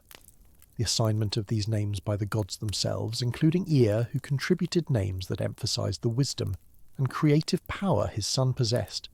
established the linguistic framework within which Babylonian theology would articulate its understanding of the supreme deity. The comprehensiveness of the 50 names, which attributed to Marduk functions and powers that had traditionally belonged to other deities throughout the Mesopotamian pantheon, reflected the theological tendency towards centralization that characterized Babylonian religion, with the supreme god absorbing into himself the essential attributes of all the other divine powers. The position of Ea within this theological systematization remained distinguished and honoured, with his relationship to Marduk as father and the source of wisdom providing a permanent connection between the supreme deity and the traditions of divine wisdom that had characterized Mesopotamian religion from its earliest periods. The transmission of Enuma Elish throughout the centuries of Mesopotamian religious history demonstrated the enduring importance of the theological framework it articulated and the continuing relevance of its presentation of cosmic order for subsequent generations of worshippers and scholars. The copies of the text discovered in various sites throughout Mesopotamia, including not only Babylon and Nineveh, but also smaller centres where scribal education and religious practice were maintained, showed the widespread distribution of this theological tradition and its acceptance as authoritative across the diverse communities that constituted Mesopotamian civilization. The ritual use of the text during the New Year festival at Babylon, where its recitation formed an essential component of the ceremonies that renewed the cosmic order and reaffirmed Marduk's kingship, demonstrated the living significance of the epic within Babylonian religious practice, rather than merely its status as a literary monument. The influence of Enuma Elish extended beyond the boundaries of Babylonian territory to shape religious understanding throughout the ancient Near East, with its theological innovations and narrative structures providing models that other traditions would adapt and transform according to their own theological requirements. The presentation of cosmic order as emerging through divine conflict and the subordination of chaotic forces to the organizing power of a supreme deity established patterns that would reappear in the religious literatures of neighbouring cultures, though always transformed according to the distinctive theological perspectives of those traditions. The figure of Ea within this broader context of religious influence retained his identification with wisdom and creative power, attributes that travelled with the Mesopotamian traditions as they spread throughout the ancient world and encountered the religious systems of other peoples. The relationship between Mesopotamian mythology and the religious traditions of ancient Israel has attracted particular scholarly attention, with numerous parallels between biblical narratives and their Mesopotamian antecedents, suggesting processes of cultural transmission and theological transformation that occurred across centuries of contact between these traditions. The creation narratives of Genesis, while presenting fundamentally different theological perspectives on the nature of divinity and the meaning of human existence, show structural similarities to Mesopotamian creation accounts that indicate awareness of these earlier traditions and deliberate engagement with their theological claims. The formation of humanity from earthly material in Genesis, where Yahweh shapes Adam from the dust of the ground and breathes life into him, echoes the Mesopotamian tradition of human creation from clay, while transforming its theological significance through the absence of divine blood and the direct personal relationship between creator and creature that the biblical account emphasizes. The flood narrative preserved in Genesis presents even more striking parallels to the Mesopotamian traditions in which Enki played such a central role, with the basic structure of divine decision to destroy humanity, the selection of one righteous individual for preservation, the construction of a vessel according to divine specifications, the universal deluge, the landing of the vessel on a mountain, the sending forth of birds to determine the recession of waters, and the offering of sacrifice that pleased the deity, all appearing in both traditions with remarkable consistency of detail. The preservation of these narrative elements across the cultural boundary, separating Mesopotamian and Israelite traditions, demonstrated the profound influence that Mesopotamian mythology exercised throughout the ancient Near East, and the enduring power of the flood story as a vehicle for theological reflection on divine justice, human wickedness, and the possibility of new beginnings after catastrophic judgment. The transformation of these elements within the biblical tradition serve to articulate distinctively Israelite theological perspectives, with the multiple gods of the Mesopotamian accounts unified into the single deity Yahweh. The capricious motivations that characterized the divine decision in some Mesopotamian versions, replaced by moral outrage at human wickedness, and the self-interested preservation of a useful servant transformed into the salvation of a righteous individual whose faithfulness warranted divine protection. The figure of Noah in the biblical tradition thus inherited characteristics from his Mesopotamian predecessors Ziusudra,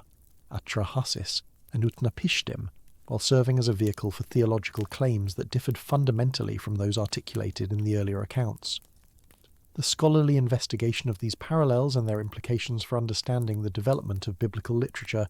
has produced extensive debate regarding the mechanisms through which Mesopotamian traditions influenced Israelite religious thought and the periods during which such influence was most significant. The Babylonian exile of the 6th century before the Common Era, which brought Judean populations into direct contact with Babylonian culture and its literary traditions, has been identified as a particularly significant period for such transmission, with the educated classes of the exiled community gaining access to the cuneiform, literary heritage that included Enuma Elish, the Atrahasis epic, and the Gilgamesh tradition with its embedded flood account.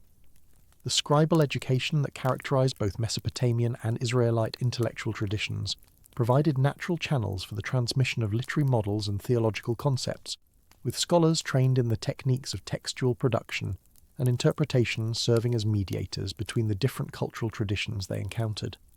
The composition and redaction of biblical texts during and after the exilic period thus occurred within a context of intensive engagement with Mesopotamian literary and theological traditions, even when such engagement took the form of deliberate contrast and theological critique, rather than simple adoption and adaptation. The specific role of Enki in the transmission of these traditions to neighbouring cultures presents particular complexities, given his transformation into Ea within the Babylonian system, and the subsequent integration of his characteristics into the broader framework of Babylonian theology that foreign observers would have encountered. The wisdom traditions that characterized Ea worship and the sophisticated philosophical speculation associated with his cult in Eridu and other centres provided models for similar traditions in other cultures, though the specific mechanisms of such transmission remain difficult to trace with precision. The association of Enki with the creation of humanity, and his role as benefactor and protector of the human race, established themes that would resonate throughout subsequent religious history, even when the specific deity was replaced by different divine figures serving similar theological functions within their respective traditions. The gift of wisdom to humanity, the divine instruction that enabled human civilization, and the protective intervention that preserved human existence against divine wrath became recurring themes in religious literature throughout the ancient world, with the specific narratives varying according to local theological requirements, while the underlying patterns remained recognizable across cultural boundaries. The cult of Enki at Eridu, despite the political and religious changes that elevated other deities to supreme positions within the Mesopotamian pantheon, maintained its significance throughout the millennia of Mesopotamian religious history, with the city retaining its identity as the primordial sacred site where divine blessing first descended upon human settlement. The archaeological investigation of Eridu has revealed the extraordinary longevity of religious activity at the site, with successive temples built upon the same sacred ground over thousands of years, each new construction incorporating the remains of earlier structures within its foundations, and thereby maintaining physical continuity with the religious traditions of the most remote antiquity. The earliest temple structures at Eridu, dating to the Ubaid period in the 6th and 5th millennia before the Common Era, established patterns of sacred architecture that would characterize Mesopotamian religious construction throughout subsequent periods, with the basic orientation and spatial organization of the shrine remaining consistent even as the scale and elaboration of the structures increased over time. The accumulation of temple remains at the site created an artificial mound that rose above the surrounding plain, with the visible elevation serving as a monument to the accumulated religious devotion of countless generations, and the continuing sanctity of the location where Enki had first established his earthly dwelling. The theological significance of Eridu within Mesopotamian religious thought extended beyond the specific cult of Enki to encompass broader conceptions of sacred geography and the relationship between particular locations and the divine powers associated with them. The city appeared in creation accounts as the first of the 5 antediluvian cities, the place where kingship first descended from heaven before the flood, and where the foundations of civilized existence were first established under divine guidance. The primacy of Eridu within this sacred geography reflected the primacy of Enki among the creative and civilizing deities, with the god and his city together representing the origins of ordered human existence and the divine wisdom that made such existence possible. The subsequent rise of other cities to political and religious prominence, including Uruk, Babylon and Nineveh, did not diminish the theological significance of Eridu as the primordial sacred site, though the practical importance of its cult inevitably declined as religious activity concentrated in the great temples of the dominant political centres. The memory of Eridu as the source of religious tradition and the first dwelling place of the gods upon earth remained embedded within Mesopotamian religious consciousness, with scribal traditions preserving knowledge of the city and its associations even after the site itself had declined into abandonment. The figure of the Apkallu, the 7 sages who emerged from the primordial waters to bring the arts of civilization to humanity, represented one of the most distinctive contributions of Enki mythology to Mesopotamian religious thought, with these beings serving as intermediaries between divine wisdom and human understanding throughout the earliest period of human history. The tradition identified these sages as beings of hybrid nature, combining fish and human characteristics in forms that emphasize their origin in the watery realm of Enki and their role as emissaries from the god of wisdom to the newly created human race. The first and greatest of these sages, Adapa, who brought the arts of civilization to the city of Eridu during the reign of the first antediluvian king Ululim, established the pattern that subsequent sages would follow in transmitting divine knowledge to other cities and their rulers throughout the period before the flood. The association of each sage with a particular city and king created a framework within which Mesopotamian traditions could trace the dissemination of civilized arts throughout the ancient world, with the wisdom that originated in Eridu spreading progressively to other centres through the agency of these semi-divine instructors.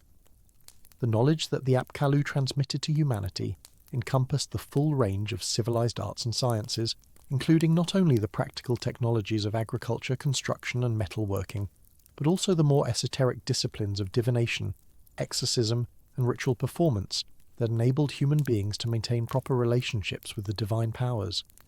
The scribal traditions that preserved this knowledge regarded themselves as inheritors of the wisdom that the sages had brought from the realm of Enki, with the continuity of textual transmission serving as the mechanism through which antediluvian knowledge remained accessible to subsequent generations, despite the catastrophic interruption of the flood. The libraries and archives of Mesopotamian temples and palaces thus represented not merely collections of useful information, but repositories of sacred wisdom that connected the present with the primordial period when gods and sages had walked among humanity and the foundations of civilization had been laid under divine supervision. The reverence accorded to scribal learning and the prestigious status enjoyed by those who mastered the complexities of cuneiform writing reflected this understanding of textual knowledge as a sacred inheritance from the earliest period of human history, preserved through the catastrophe of the flood and maintained through the diligence of successive generations of scholars. The antediluvian traditions associated with Enki and his sages established a framework within which Mesopotamian civilization understood its relationship to the remote past and the divine sources of its cultural achievements. The period before the flood represented a golden age of direct divine-human interaction, when the gods themselves dwelt upon earth and their emissaries instructed humanity in the knowledge necessary for civilized existence. The flood marked the end of this primordial period and the transition to the present age, in which divine communication occurred through the mediated channels of prophecy, divination, and ritual performance, rather than through the direct presence of divine beings among humanity. The preservation of one family through Enki's secret intervention ensured the continuity of human existence and the transmission of antediluvian knowledge across the catastrophic boundary that separated the two ages of human history. The elaborate traditions of learning that characterized Mesopotamian civilization thus represented not innovations of the present, but recoveries of wisdom that had existed before the flood, preserved through the favour of Enki, and maintained through the devoted efforts of scribal scholars who regarded themselves as custodians of sacred knowledge.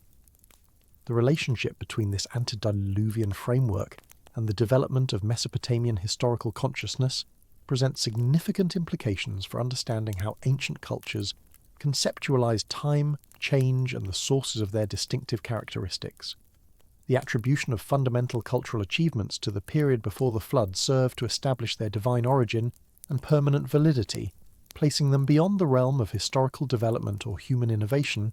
and grounding them instead in the primordial creative activity of the gods themselves. The Sumerian king list, which traced the succession of rulers from the earliest antediluvian monarchs through the flood to the dynasties of historical times, provided a comprehensive framework within which Mesopotamian peoples could locate themselves within the continuum of time that stretched back to the first moments of human existence. The extraordinary reign lengths attributed to antediluvian kings, measured in tens of thousands of years according to the surviving texts, reflected the qualitative difference between that primordial age and the historical period in which human lifespans had been reduced to the mortal limits that characterized present existence. The flood served as the great divide within this temporal framework,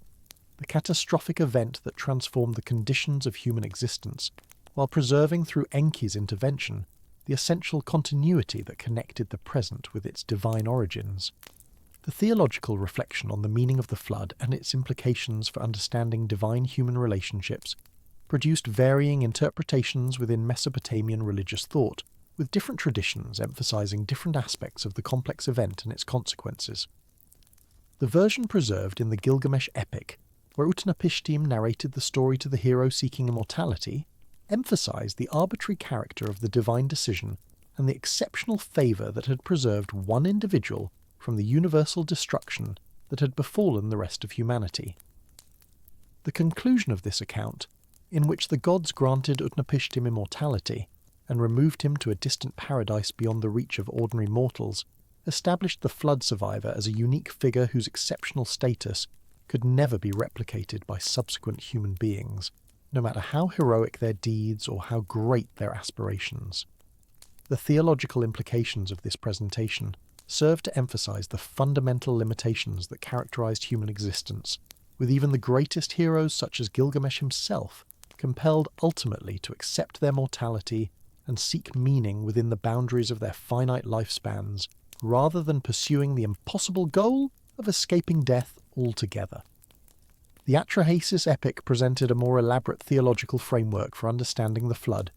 situating the catastrophic event within a broader narrative of divine-human relationships that encompassed creation, population growth, divine complaint, and the successive attempts to reduce human numbers that culminated in the decision to destroy humanity entirely. The role of Enki within this account revealed the complex dynamics that characterized the divine realm, with the god of wisdom operating at cross purposes with the assembly of gods that had decided upon humanity's destruction, employing his characteristic cunning to preserve his creation while maintaining the formal appearance of compliance with the collective divine decision. The resolution of the flood narrative in the Atrahasis tradition included not only the survival of the flood hero and his family, but also the establishment of new mechanisms for limiting human population that would prevent the recurrence of the conditions that had prompted divine anger in the first instance. The creation of categories of women who would not bear children, including priestesses devoted to particular cults, and other groups whose social roles precluded reproduction, served this demographic function while also explaining the origin of social institutions that characterized Mesopotamian society in historical times. The preservation of these traditions across millennia of Mesopotamian religious history demonstrated their continuing relevance for understanding the fundamental conditions of human existence and the relationships between humanity and the divine powers that govern the cosmos. The annual rituals through which Mesopotamian communities renewed their connections with the gods and reaffirmed the cosmic order included elements that recalled the primordial events of creation and the catastrophic but ultimately redemptive experience of the flood. The figure of Enki remained central to these commemorations, whether under his Sumerian name or in his Babylonian identification as Ea, with his roles as creator, teacher, and saviour, providing paradigms for understanding divine benevolence toward humanity and the sources of blessing upon which human welfare depended. The wisdom traditions that invoked his name and claimed descent from the knowledge he had bestowed upon humanity maintained his memory as the divine source of the understanding that distinguished human beings from other creatures and enabled them to participate in the civilized existence that the gods had intended for their servants. The artistic representations of Enki that survive from various periods of Mesopotamian history provide visual evidence for the theological concepts and mythological narratives that the textual sources preserve in literary form. The iconographic conventions associated with the god emphasized his connection with flowing water, with images typically showing streams emanating from his shoulders or flowing from vessels he held. The visual manifestation of the fertilizing power he channeled from the underground freshwater ocean to the surface world of human habitation. The fish that often appeared in association with these water motifs reinforced his identification with the Abzu and the life-sustaining properties of fresh water, while also connecting him with the fish-form sages who had served as his emissaries to humanity during the antediluvian period. The horned crown that marked divine status in Mesopotamian iconographic tradition identified Enki as a member of the highest rank of deities, while additional elements of his costume and equipment conveyed specific aspects of his character and functions within the divine order. The seated posture characteristic of many representations emphasized his role as a ruling deity, enthroned within his watery domain and receiving the worship and offerings that maintained the relationship between human communities and their divine patron. The integration of visual and textual traditions within Mesopotamian religious culture created multiple channels through which knowledge of the gods and their activities was preserved and transmitted across generations, with images serving both as independent vehicles of theological meaning and as complements to the literary accounts that provided more detailed narration of divine deeds and attributes. The survival of Enki traditions beyond the boundaries of Mesopotamia proper demonstrated the profound influence that Sumerian and Babylonian religious thought exercised upon the broader ancient world, with concepts, narratives, and divine figures travelling along trade routes and diplomatic channels to become incorporated into the religious systems of neighbouring civilizations.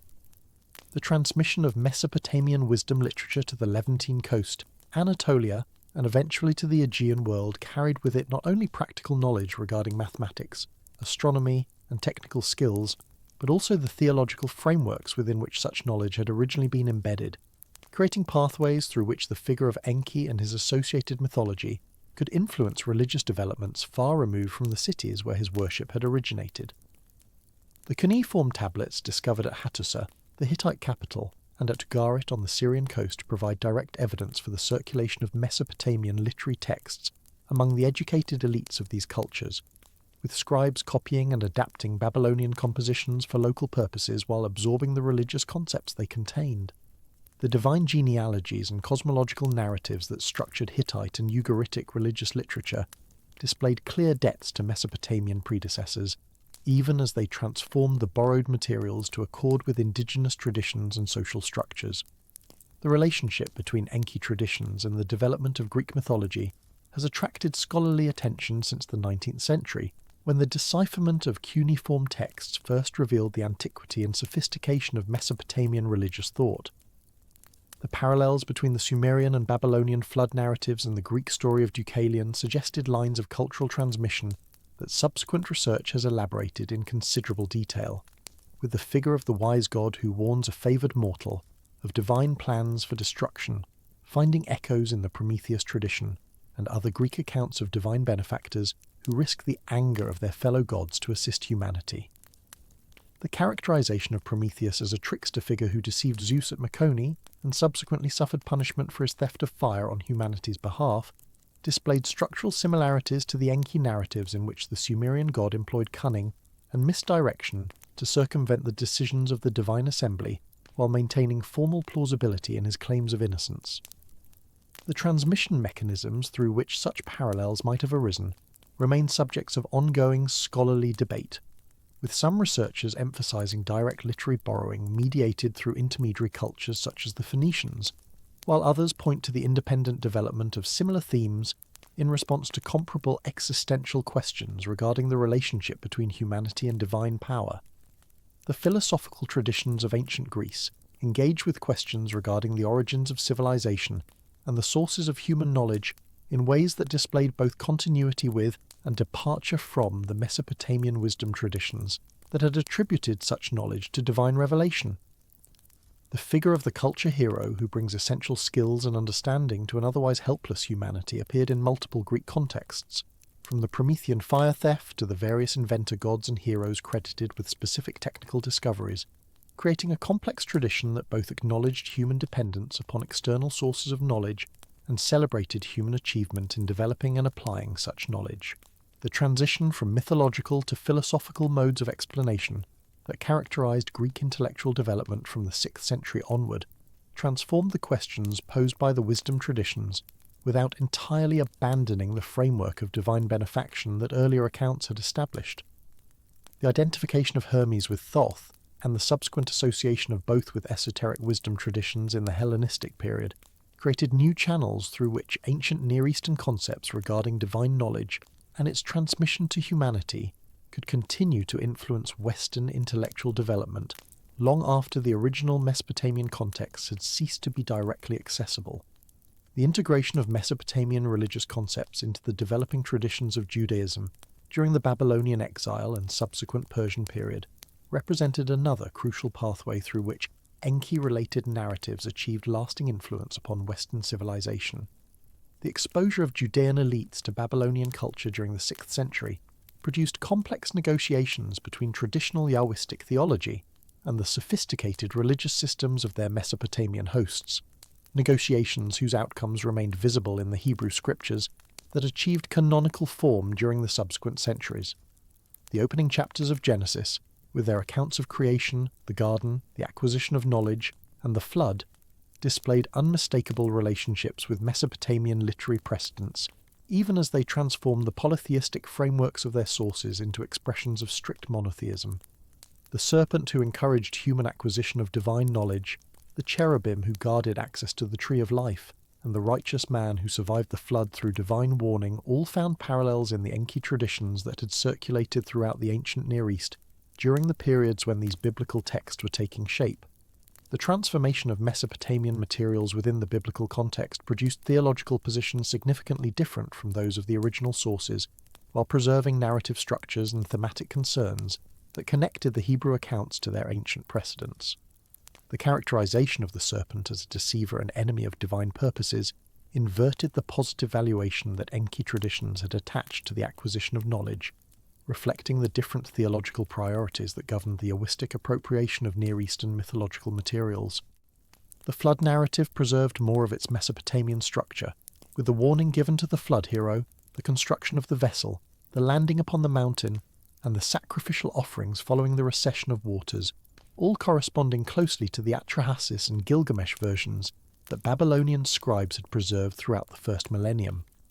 The transformation of the divine motivation for the flood from demographic concerns to moral outrage at human wickedness reflected the ethical orientation of Israelite religion while maintaining the fundamental narrative framework that Enki traditions had established centuries before the earliest biblical compositions. The continuing influence of these transformed Mesopotamian concepts upon Western civilization through the medium of biblical tradition ensured that elements ultimately deriving from Enki mythology would remain culturally active long after the last cuneiform tablet had been buried beneath the sands of Iraq.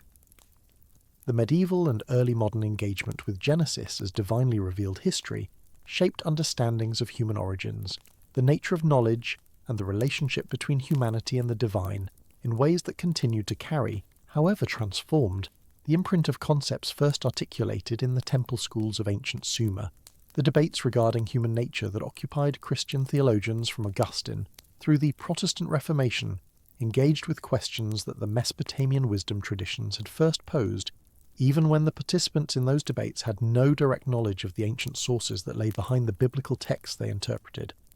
The figure of the beneficent deity who creates humanity, imparts essential knowledge, and provides salvation from cosmic catastrophe,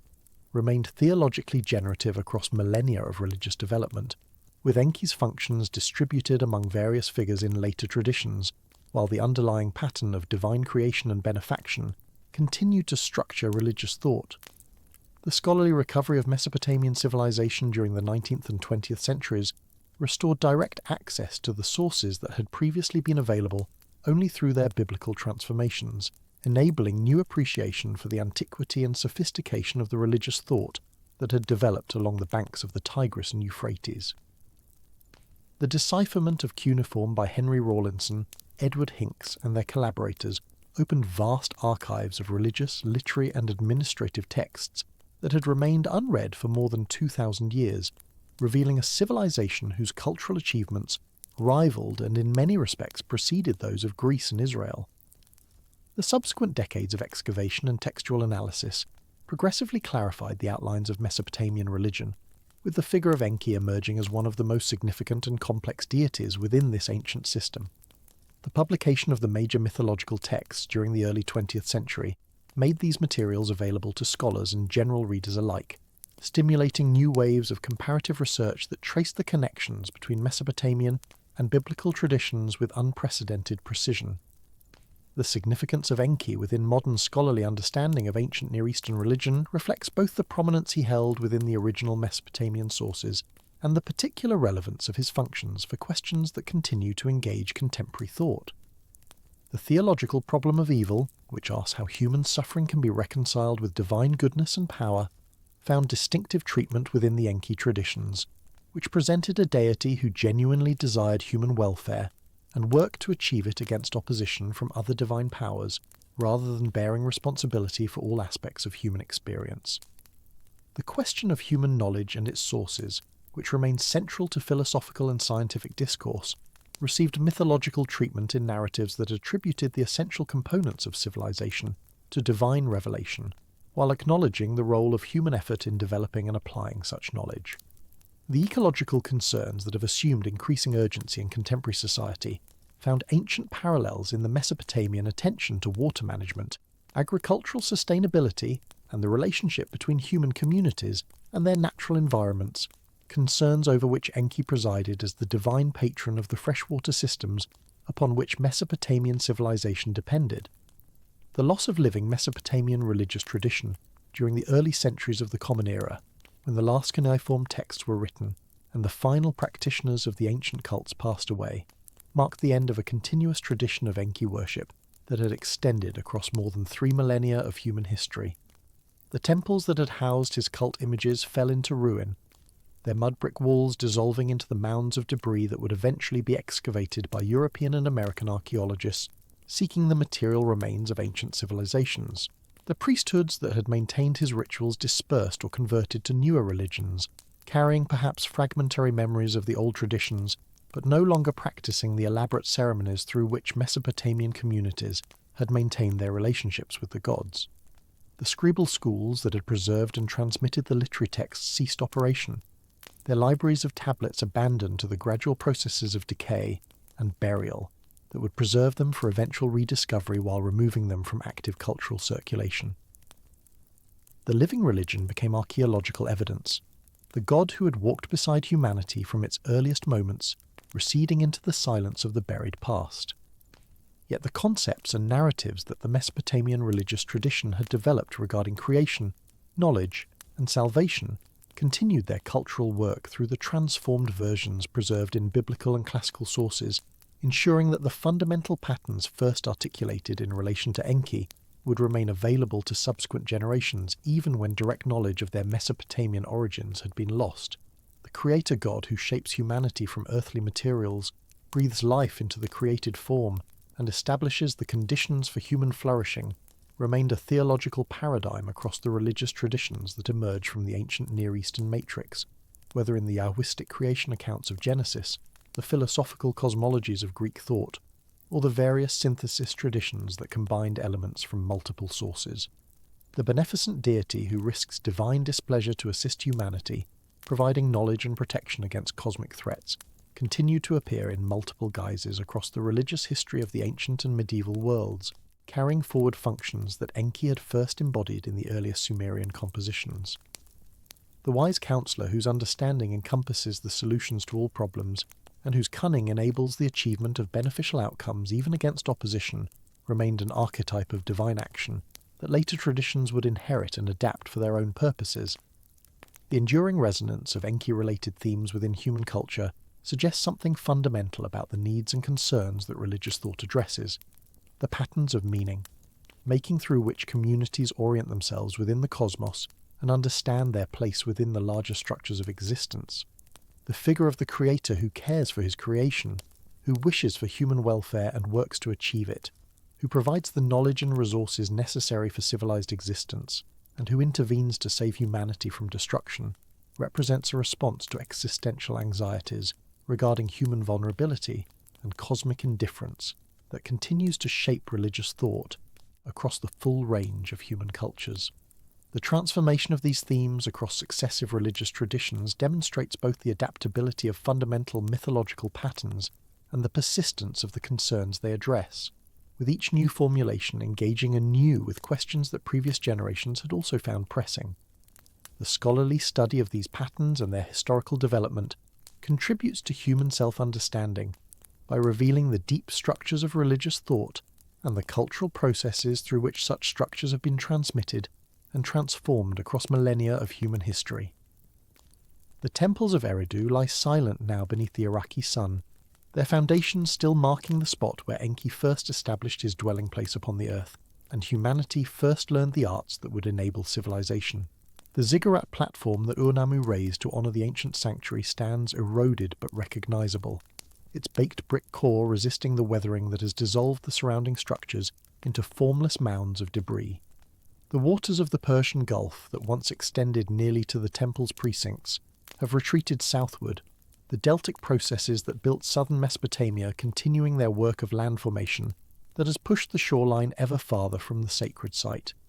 The freshwater springs that once connected the temple to the subterranean Abzu have long since ceased their flow, the ancient aquifers depleted or diverted by the changed hydrological conditions of the modern landscape. The marshes that surrounded the city in antiquity, providing the reeds and fish that sustained its earliest inhabitants, have been largely drained by 20th century engineering projects, their distinctive ecology surviving only in remnant patches that hint at the watery abundance that once characterized the region. The figure of Enki emerged from these waters in the mythological imagination of ancient Sumer, the lord of the Abzu rising to take his place among the gods and to participate in the cosmic events that would shape the conditions of existence for all subsequent generations. His creative works established the fundamental categories through which Mesopotamian thought understood the world, the separation of fresh from salt waters, the organization of natural phenomena under divine supervision, the creation of humanity to serve the gods and maintain the cultic institutions through which divine human relationships were sustained. His gift of knowledge to humanity provided the foundation for all subsequent cultural development. The arts and sciences that Mesopotamian civilization would elaborate across 3 millennia of continuous tradition, tracing their ultimate origin to the revelations he had granted to antediluvian sages. His intervention to save humanity from the flood demonstrated his commitment to his creation and his willingness to employ his characteristic cunning in service of human preservation, even when such preservation required the circumvention of decisions taken by the assembly of gods. His counsel and assistance in countless lesser matters provided the paradigm for divine benefaction upon which human communities could rely when faced with problems beyond their own capacity to resolve. The wisdom that flowed from Enki's Abzu sanctuary spread throughout the ancient world along channels both direct and mediated, shaping religious thought and practice across cultures that would themselves contribute to the foundations of Western civilization. The Greek philosophers who first attempted systematic rational inquiry inherited questions and approaches that Mesopotamian wisdom traditions had formulated, even when they transformed the mythological frameworks within which such questions had originally been posed. The Hebrew scriptures that would become foundational for Judaism, Christianity, and Islam contained narratives and concepts that derived ultimately from Mesopotamian sources, carrying forward the theological patterns that Enki traditions had established even as they transformed those patterns to accord with monotheistic principles. The esoteric traditions that developed during the Hellenistic and medieval periods drew upon ancient Near Eastern materials in constructing their elaborate systems of hidden knowledge and initiatory wisdom, perpetuating in transformed guise the concept of divinely revealed understanding that the Mesopotamian traditions had articulated. The modern scholarly recovery of the original Mesopotamian sources has enabled new appreciation for these patterns of influence and transmission, revealing the ancient roots of concepts and narratives that had long been known only through their biblical or classical derivatives. The story of Enki encompasses the story of human civilization itself, from the earlier settlements along the rivers of southern Mesopotamia, through the elaborate urban cultures that developed during the 3rd millennium, through the empires that dominated the ancient Near East during subsequent millennia, through the transformations that transmitted Mesopotamian concepts to the wider Mediterranean world, through the religious traditions that would carry those concepts into the modern era. The God who created humanity, who taught humanity the arts of civilization, who saved humanity from cosmic catastrophe, and who continued to provide counsel and assistance throughout the long centuries of Mesopotamian religious history, embodied the highest aspirations of the cultures that worshipped him, their hopes for divine benefaction, and their gratitude for the blessings that sustained civilized existence.